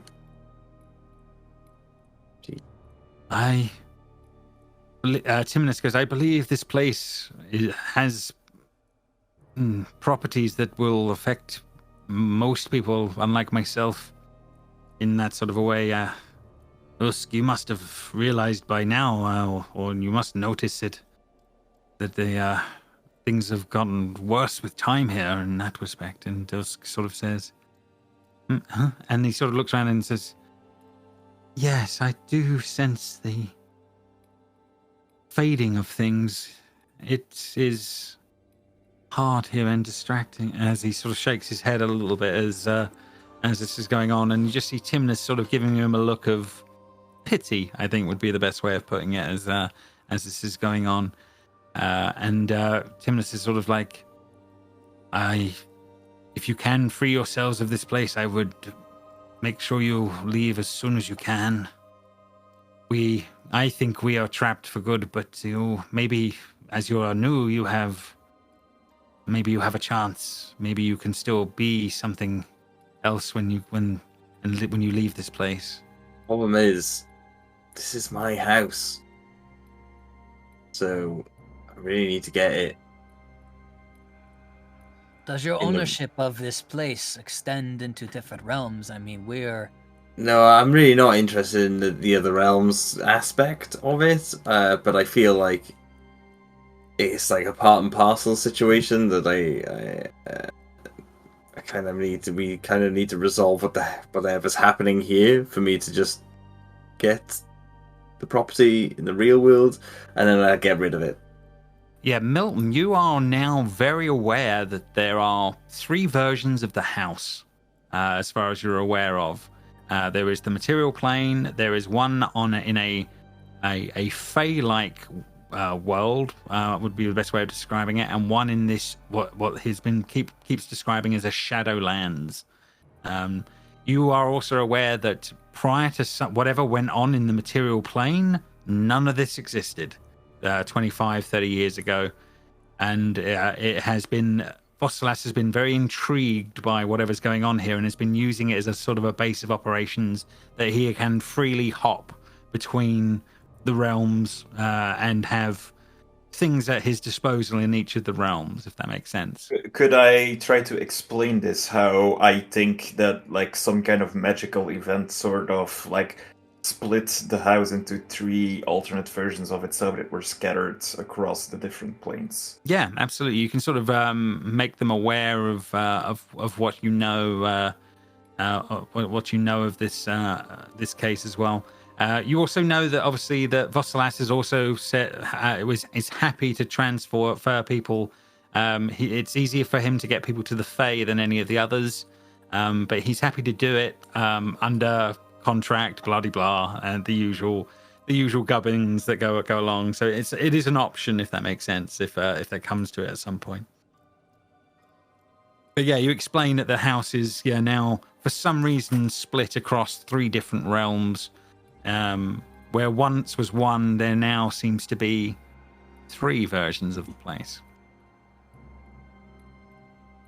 And I think probably also he would have explained to you that he's seen another version of Usk in the Fey realm as well, which is unusual. Oh. Well, that means something to Seb, but not to Milton. No, fair enough. But he would have explained it to you. Yeah. So yeah, anyway, Usk and Timnus would be saying, so, if you do feel that you're comfortable, I'm more than happy to take you to the mistress to see if we can help. I imagine if we can curry favor with her, maybe we then have a chance to deal with Kryn, the head of the house, and then hopefully from there on you may be able to find ways to free yourselves of this place. The Master does seem to feel that he has some idea of how to move on between the planes, and Milton, you're not so sure on that one when you hear that, but you know that Vostalas and Kryn don't get on too well, is the best way of putting it. Milton? Yes. While you were talking to the librarian, did he say anything about like the people being alive in the Feywild one, or is it just this one with people? Well, he did mention a version of Usk being around in the Fey realm. Did he mention any others? Let me think. Yeah, I mean, he definitely says there are people in that side of the house. Absolutely, it's a very different ball game over there. He says, he has given you a brief idea that there are many more people over there as well. Yeah, similar to here. I believe there are different people. Did he give any indication if it's like different versions of the same people, or are they just totally different people? He anecdotally said there's another version of Usk, but he didn't sort of suggest anyone else. So the fact that he made that anecdotal makes you think that's it. He's a strange one in that case.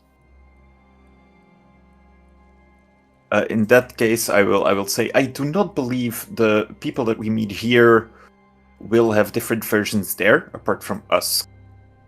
I think Usk might be some sort of exception somehow.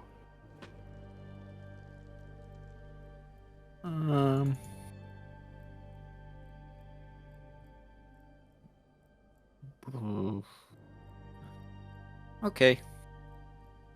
So that just means our plane, everyone's dead, basically. But for some reason, their lives have carried on in the other planes.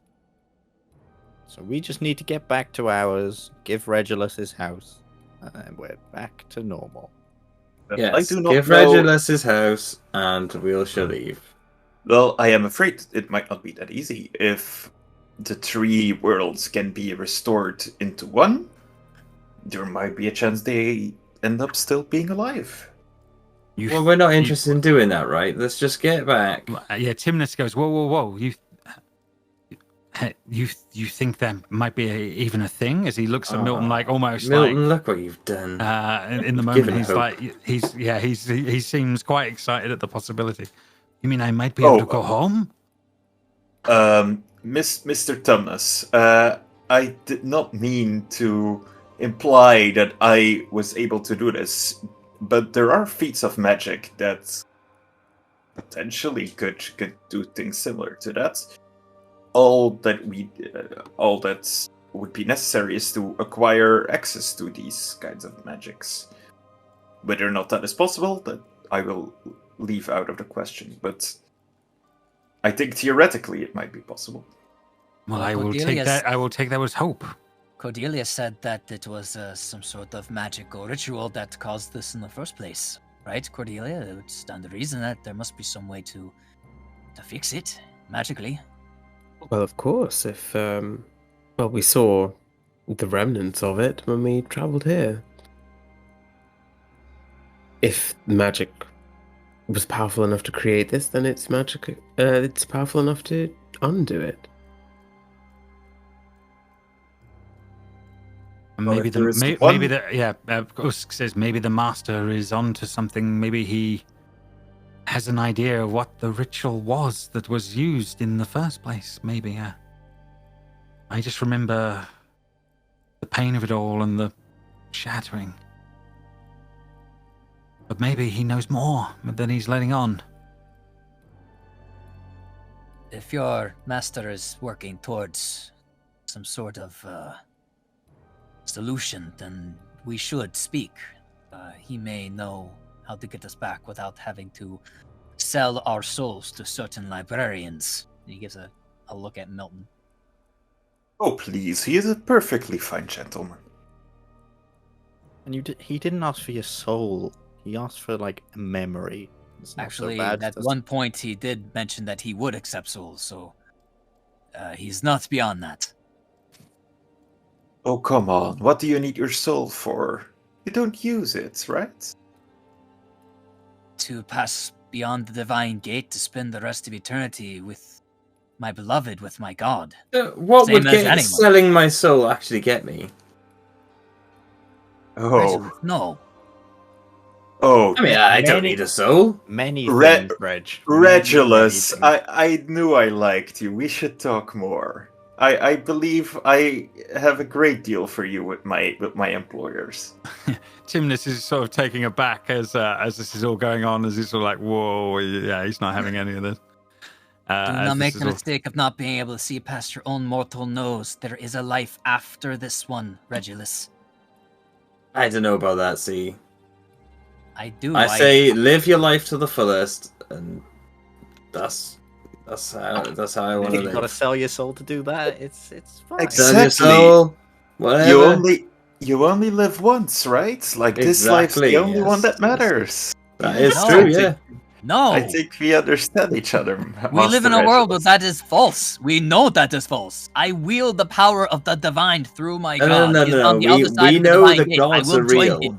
We don't know anything about afterlives. That's just like hokey pokey stuff. No one knows anything about that. I do. I literally make a living of speaking to the dead. Yeah. You brought her with you. That's speaking to souls, right? If I get rid of my soul, you won't be able to speak to me in my death. I don't know. Enjoying speaking to you in your life. You will have. In your death.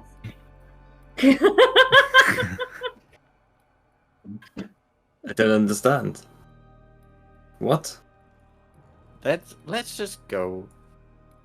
And maybe sell our souls later. It's whatever. I will definitely be able to take you to see the mistress as a start point, if that makes more sense, or I can lead you back to the librarian. That is obviously up to you. No, the mistress is fine. We'll see the librarian later. Yes, let's talk to the mistress first. No problem. Timnus will come up to you, Espen, and will shake your hand heartily before you leave, and he says, "You have your hands full with this group." Yes, so I do. I feel like there are at least a few of them that are redeemable, and I'll work on the rest. Maybe they are the wrong people, but the right time. Maybe there is something there. You can see he's desperately trying to find some hope in all of this as this is going on. They did return this, so with your help, so it is not all bad. Perhaps it is a turning point. Perhaps Lathandra has provided a light at the end of this tunnel for us all. We will work towards what we can to try to help. I will not forget the kindness that you've given us in this place. Thank you. And you too. I give him a hug. Okay, yeah, he happily accepts on that one. Yeah, he's perfectly capable of a warm hug back. Yes. Yeah. Probably the only one that can happen in this dark. Yeah. place. And I say, and please, if you see a halfling woman wearing the same vestments that I am, perhaps with more potions on her person, that's my Varia, and tell her that I am looking for her. I will. And he nods to you again as you guys make your way back out into the grounds and slowly make your way round the side of the house and back towards the main doors, following us in line as you go. He takes you back through the front doors as you've been there before. You're very well aware of how it is, but he leads you straight into the main foyer and will take you to a main lounge room. Two dark knights either side of it. As this is I'll sign M in the book because everyone else was signing it before, so Mona now thinks that she needs to sign in. Fair enough.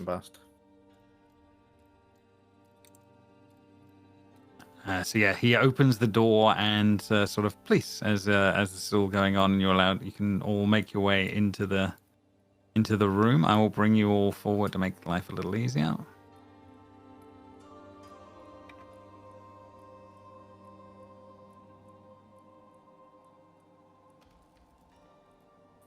There we go. Bring you up. Oh, we've lost one here. Let's bring. Ooh, schmancy. It is a very fancy room you're being brought into. Yes. Oh, she's there. I didn't even notice it. Yeah, that is one thing about that style of token. It doesn't show up as well. Blends. Yeah, it doesn't pop. It doesn't pop, as they say on that one. Right, okay, let me just set the scene up. So yeah, as you guys are brought into the room, a masked female figure is sort of lounging as this is all going on, and off to one side here. Let me just see if I can bring up her artwork for you. 1 second. Oh, it's not quite as great as on that one because it's the top-down view. But yeah, she's sort of looks quite beautiful in some ways, but face is covered in this mask, and she's lounging there, and she's like, my, the visitors have finally arrived. I'm very excited to see you all now after seeing what's been going on in the gardens out there. How fascinating. Welcome. I am the Lady Vivesna Corvinaris. Please, take a seat. So she's sort of like lounging, and then she sort of goes, Usk, bring food, bring drinks. Now, chop chop. And he sort of scuttles off as this is all going on, as she's is kind of taking all of this in and taking you all in as this is all going on. Also, which one of you is the one with the the pesky bit of paperwork I took off of Usk earlier? One of you was there some sort of a lawyer or something? Hello, yes, that would be me. My name is Milton Lomax. I represent Gargote, Azazel Gargote and Associates. We actually do represent the family Corvinars, as our contract represents that you took into your possession, and that I would very dearly like. Yes, I must admit I did have a brief look over it. I've been re-looking over it since I saw what was going on in the gardens. At first I dismissed it as just poppycock, but maybe you did have some contract of some description with Darius, the former head of this house. I'm very much apologetic to say that I'm afraid I don't know quite so much how that standing is with my husband right now, but I'm sure that'll get figured out. And she's trying to be quite placating in the moment as this is going on. As you guys have been so wonderful in trying to return the scythe to our gardener and dealing with those terrible, terrible dark forces out there that have seemed to be causing so much havoc with our wonderful garden. I have to at least thank you for that. Well, it has been our pleasure. Of course, we wish nothing more but to be of service, as you can read in the contract. My services are to the Corvinaris family, and to represent their needs in all things pertaining to the law. Speaking of which,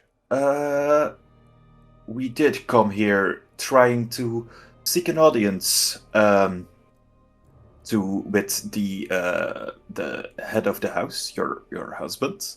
Indeed, I could understand that.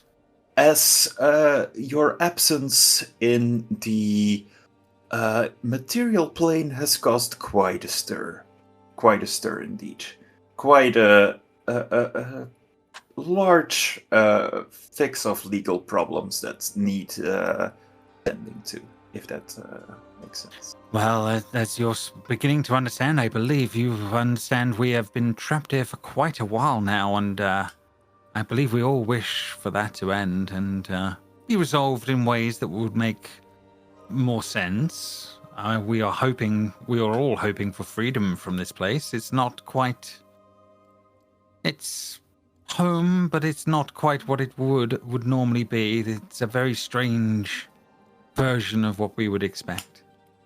And yes, we would definitely be hoping to reunite with everything else in the material plane, if any way we can. I believe my husband is working on that very problem, or has been for quite a while. He hasn't filled me in on all of his ideas, but I'm sure he is getting there on the process that is needed, or what happened that day. Well, perhaps we could be of help. We have a few individuals who are actually quite skilled in matters of the divine, the arcane, and of other things like, I don't know, cushy cushions and benches or whatever Regulus is good at. Well, I'm not sure. I need cushions supplanting, but I suppose there are a couple of matters which could be.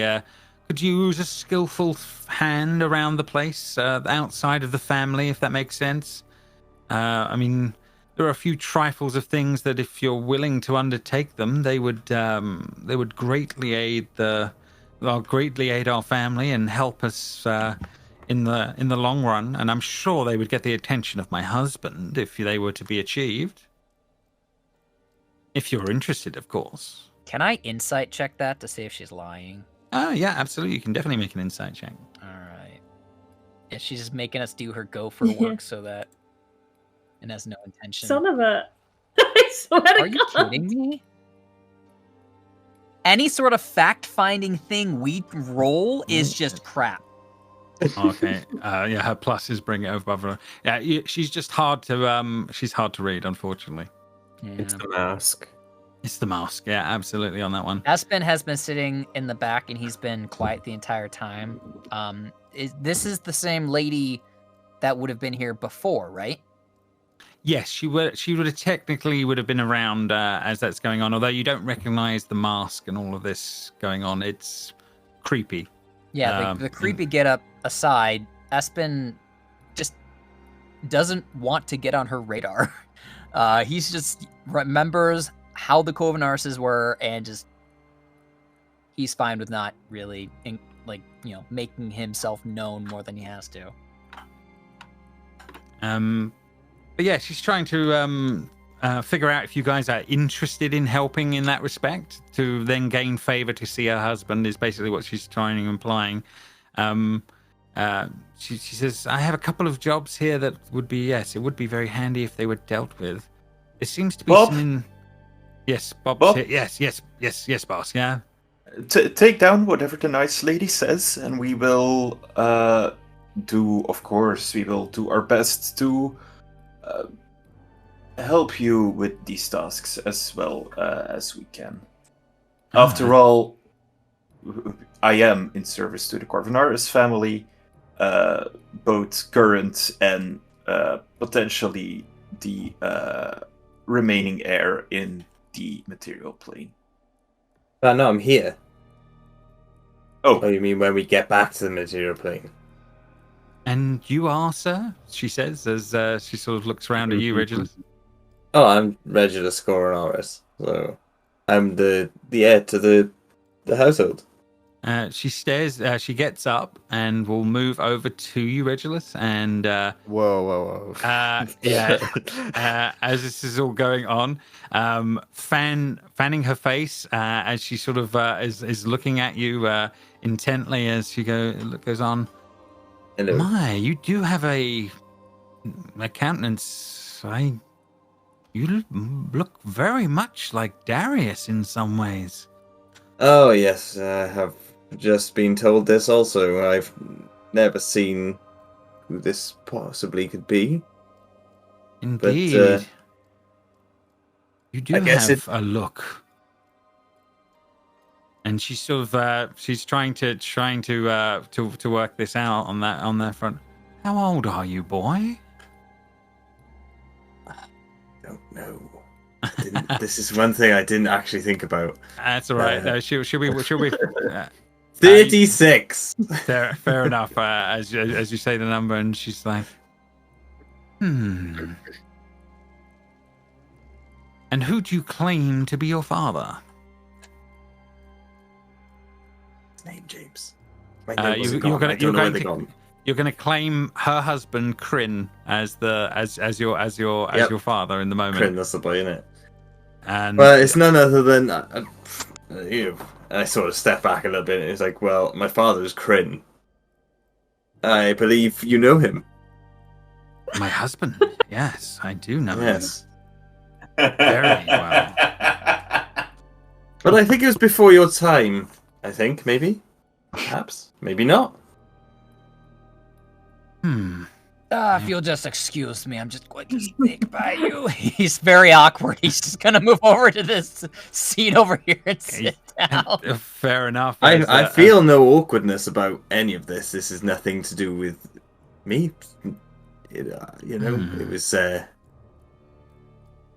was to do with my mother. Her face didn't fit, and so we were discarded. Mona is very tense. She is. Yeah. So she claims. So she claims that Kryn was your father. Oh, she was very adamant this was the case.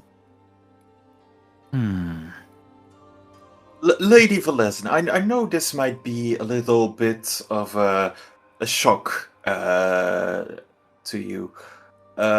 So for now. It is before my time. It's not impossible, but I would thought your features would be very different than what you look like. My husband looks nothing like you. I've been told it may skip a generation. Was that right? From what we maybe I thought tiefling blood was quite strong. As this is the first time you start to realize that there's something amiss in the conversation as that's going on. Do you mean my mother lied to me and my father is actually what's his chops? The guy that I look like?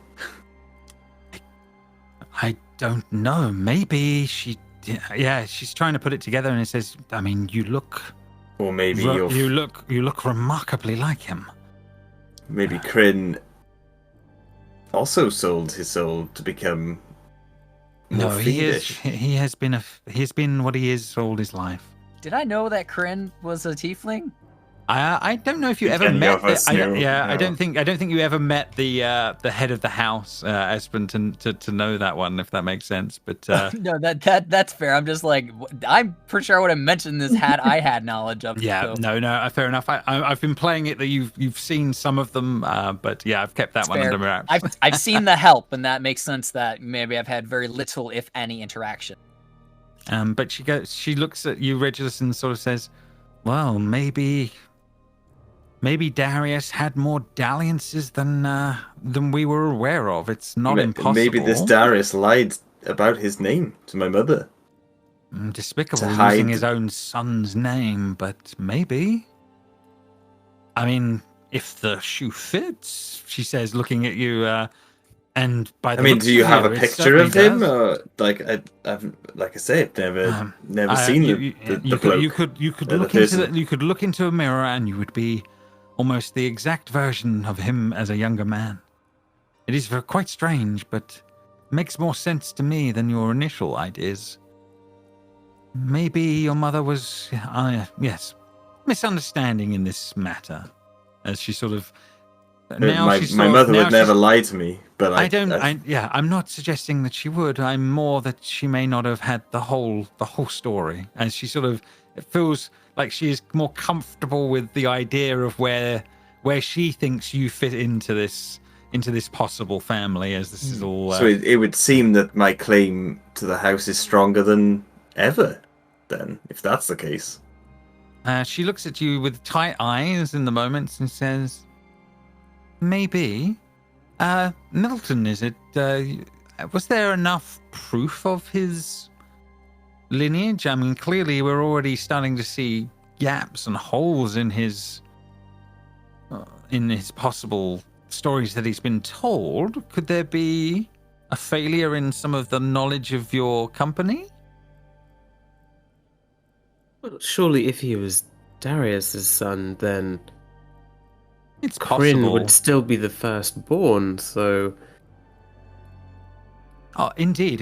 All the time my husband is alive, there is no problem in that respect. I just think that we will eventually have to get to the bottom of where he fits into the pecking order of this family, shall we say. It's more of an interesting... Everybody's dead. An interesting Valis. I am sure dead. I'm sure there is sufficient legal precedent to settle this in a court of law if it comes to that. However, as long as your husband is alive, as you said, this won't be necessary. And indeed, we're not to that I'm point. not going through all this for nothing.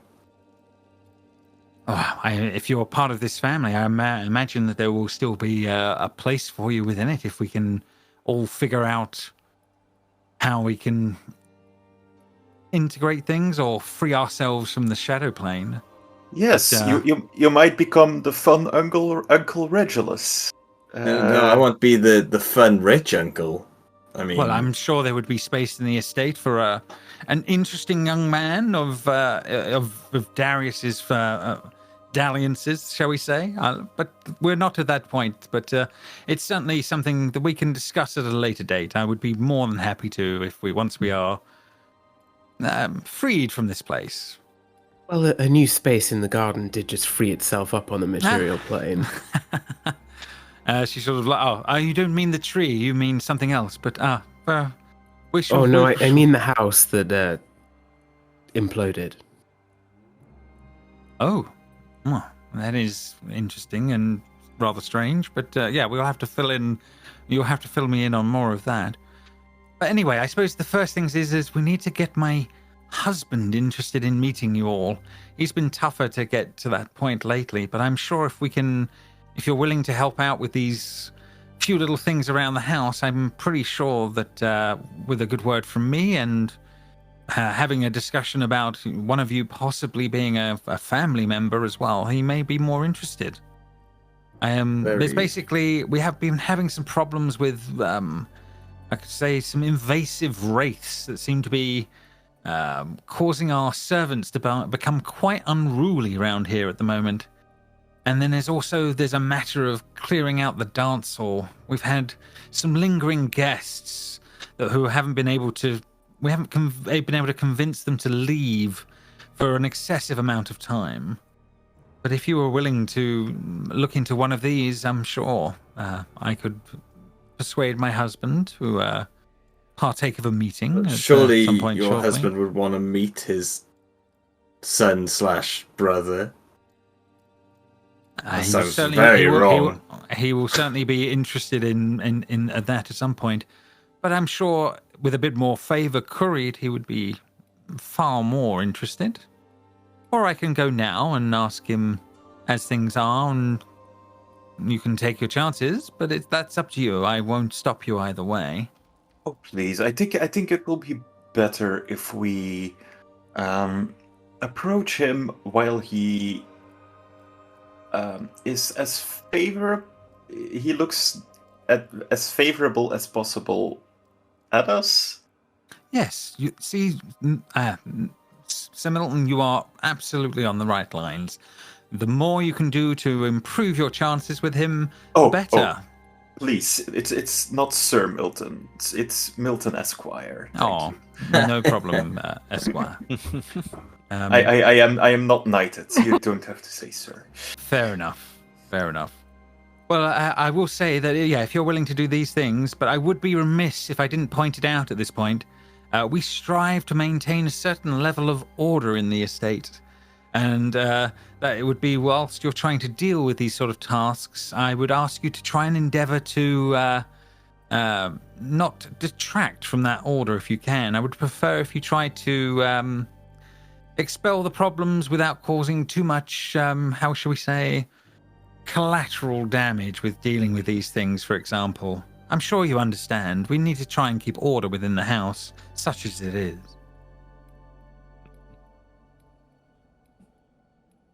Sure, yeah, okay. I am sure I understand what you mean. No needless destruction, bloodshed, chaos.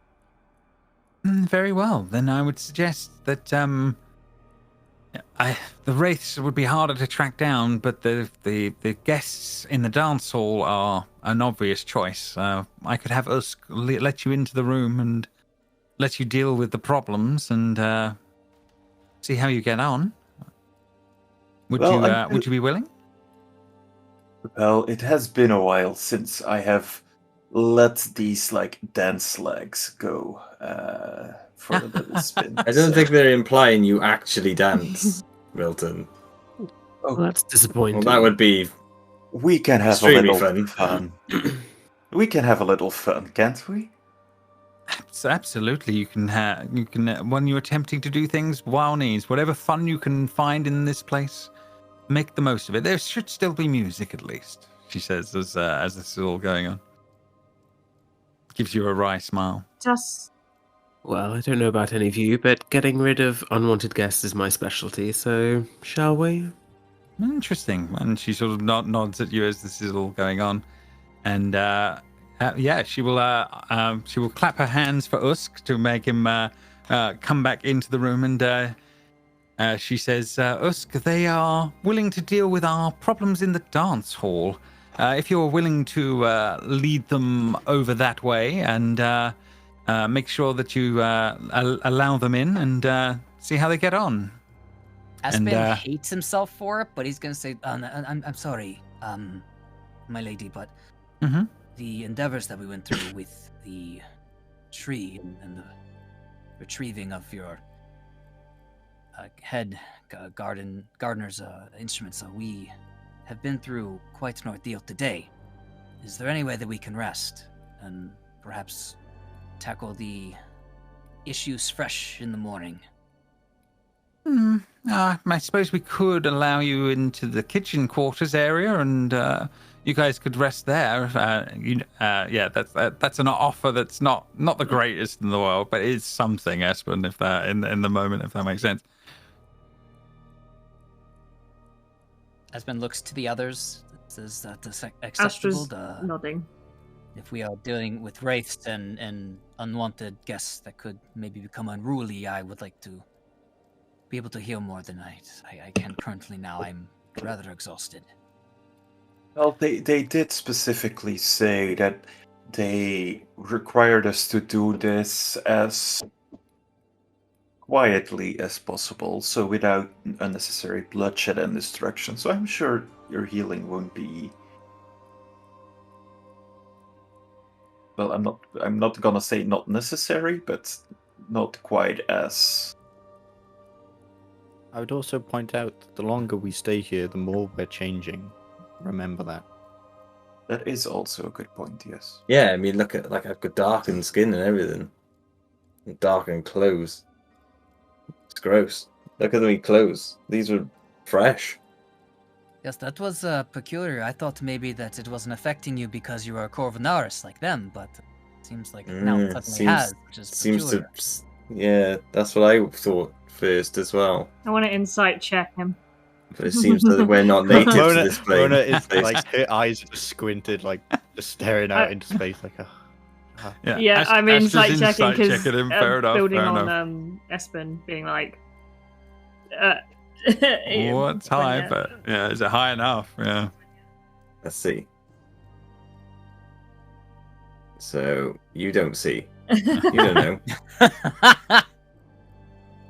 Should have guided 21. 21. He's got a lot of pluses to that. Yeah, I was going to say he's got a lot of plus to that. You needed to guide yourself, Astra. I keep forgetting. Oh well, next time. Espen was legitimately. That's just what he was thinking. He's not suspicious of you at all. He just thought you were being affected because you're. I didn't think you sounded suspicious. But someone else thought so. So yeah, are you taking them up on the possibility of resting in the kitchen quarters, or are you going to move on into the into the dance hall floor? As the hall is the main bit. I will accompany you with whatever we decide. I just wanted to make sure that we knew that the option was there at least to rest longer if we needed. Whilst I would like a rest, I am concerned about staying here longer than necessary. So, I think if it's just asking people to leave, we should be okay, hopefully. All right, and he gets up and he makes the old man noise. That's the old man noise. That's a 36-year-old noise as well, you know. And he's rubbing his bad knee and he says, "Here's hoping that it actually doesn't involve dancing. It's been a while since I've danced with Gabriella. Usk, I suppose you can lead the way." Fair enough. Usk will lead you out of the door here, and we'll take you down the halls as this is going on. Astra, what are you doing in the moment? Because she's got the mask on, I would have sort of taken in her appearance a bit more and tried to compare the features that I can see of her to the illustrations of the creepy artist, and just to double check that absolutely. They do correlate, because I don't think the creepy artist had a mask on. No, I mean, from what you can tell, the body features match up enough. But yeah, the way she's drawn is, you would say an idyllic version of of an artist's dream of her, if that makes sense, as far as you can tell. If you really want to take off the mask, just cast heat metal on the mask, Jess. I haven't prepared, but I suppose light her face on fire. As we leave, I will just say, by the way, maybe you want to talk to your artist friend about maybe staying away from your son. There was a conflict. I heard there was an altercation. Yeah, my son was not happy with her. Tried to turn him into a statue, and I can understand that upset. Yeah, so I can see she was being very naughty. But well, she will be what she will be. You get the sense that she's not overly surprised by this in some ways, but yeah, it's pretty creepy. Okay. Espen just gives that a sidelong glance and walks out into the hall. Astra's really good. So yeah, you'll be going down the hall here. Yeah. Oh god. This family is weird, he says to Mona as he's walking with her. You don't need to tell me that. It's been. That was me. Look after one. Where have you left me?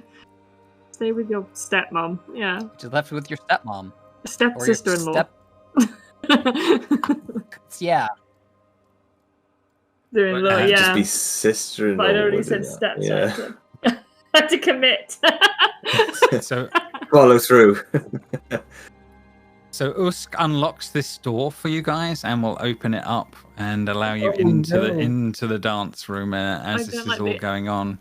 I don't know the owner. Already. Usk, you said no bloodshed, and there's loads here. So there are the dance hall is there's music playing. Let's get that into gear first of all. Are these dancing zombies? Is this a dance macabre? Oh, I hope it's a dance macabre. That'd be great. Espen walks inside and then just glares at everyone with the "I told you so." Scattered on the dance floor is a group of malformed and twisted figures trapped in an endless dance. Their movements are alien and unnatural, as though their bodies have no bones. Their faces are contorted into expressions of agony through their eyes that are glassy and all over the place. Let's see if I can send this to the chat. An image of one of these things should appear in the chat window for you guys. Oh no! As this is all going on. Lovely. As this is all going on, but they seem to be. These dancers are continuing their dance as you're making your way into the room, as they're spinning round wildly in amongst each other and moving randomly around in this space as you guys are sort of there, and like you catch the eye of a couple of them as they're spinning around and moving close, and the music is there playing as this is all going on, and from above you see someone is on a balcony above and is shooting an arrow down and goes and hitting one of these dancers as it's going, and he goes, "Yes, got one." And you can see it is the other son that you have dealt with before is on a balcony above you all, taking pot shots at these guys as this is all going on in the moments. And this is the point where we will pick up next time, as this is a big scene that we'll have to deal with. Yeah, we're gonna have to kill that guy. So I got a more legitimate claim.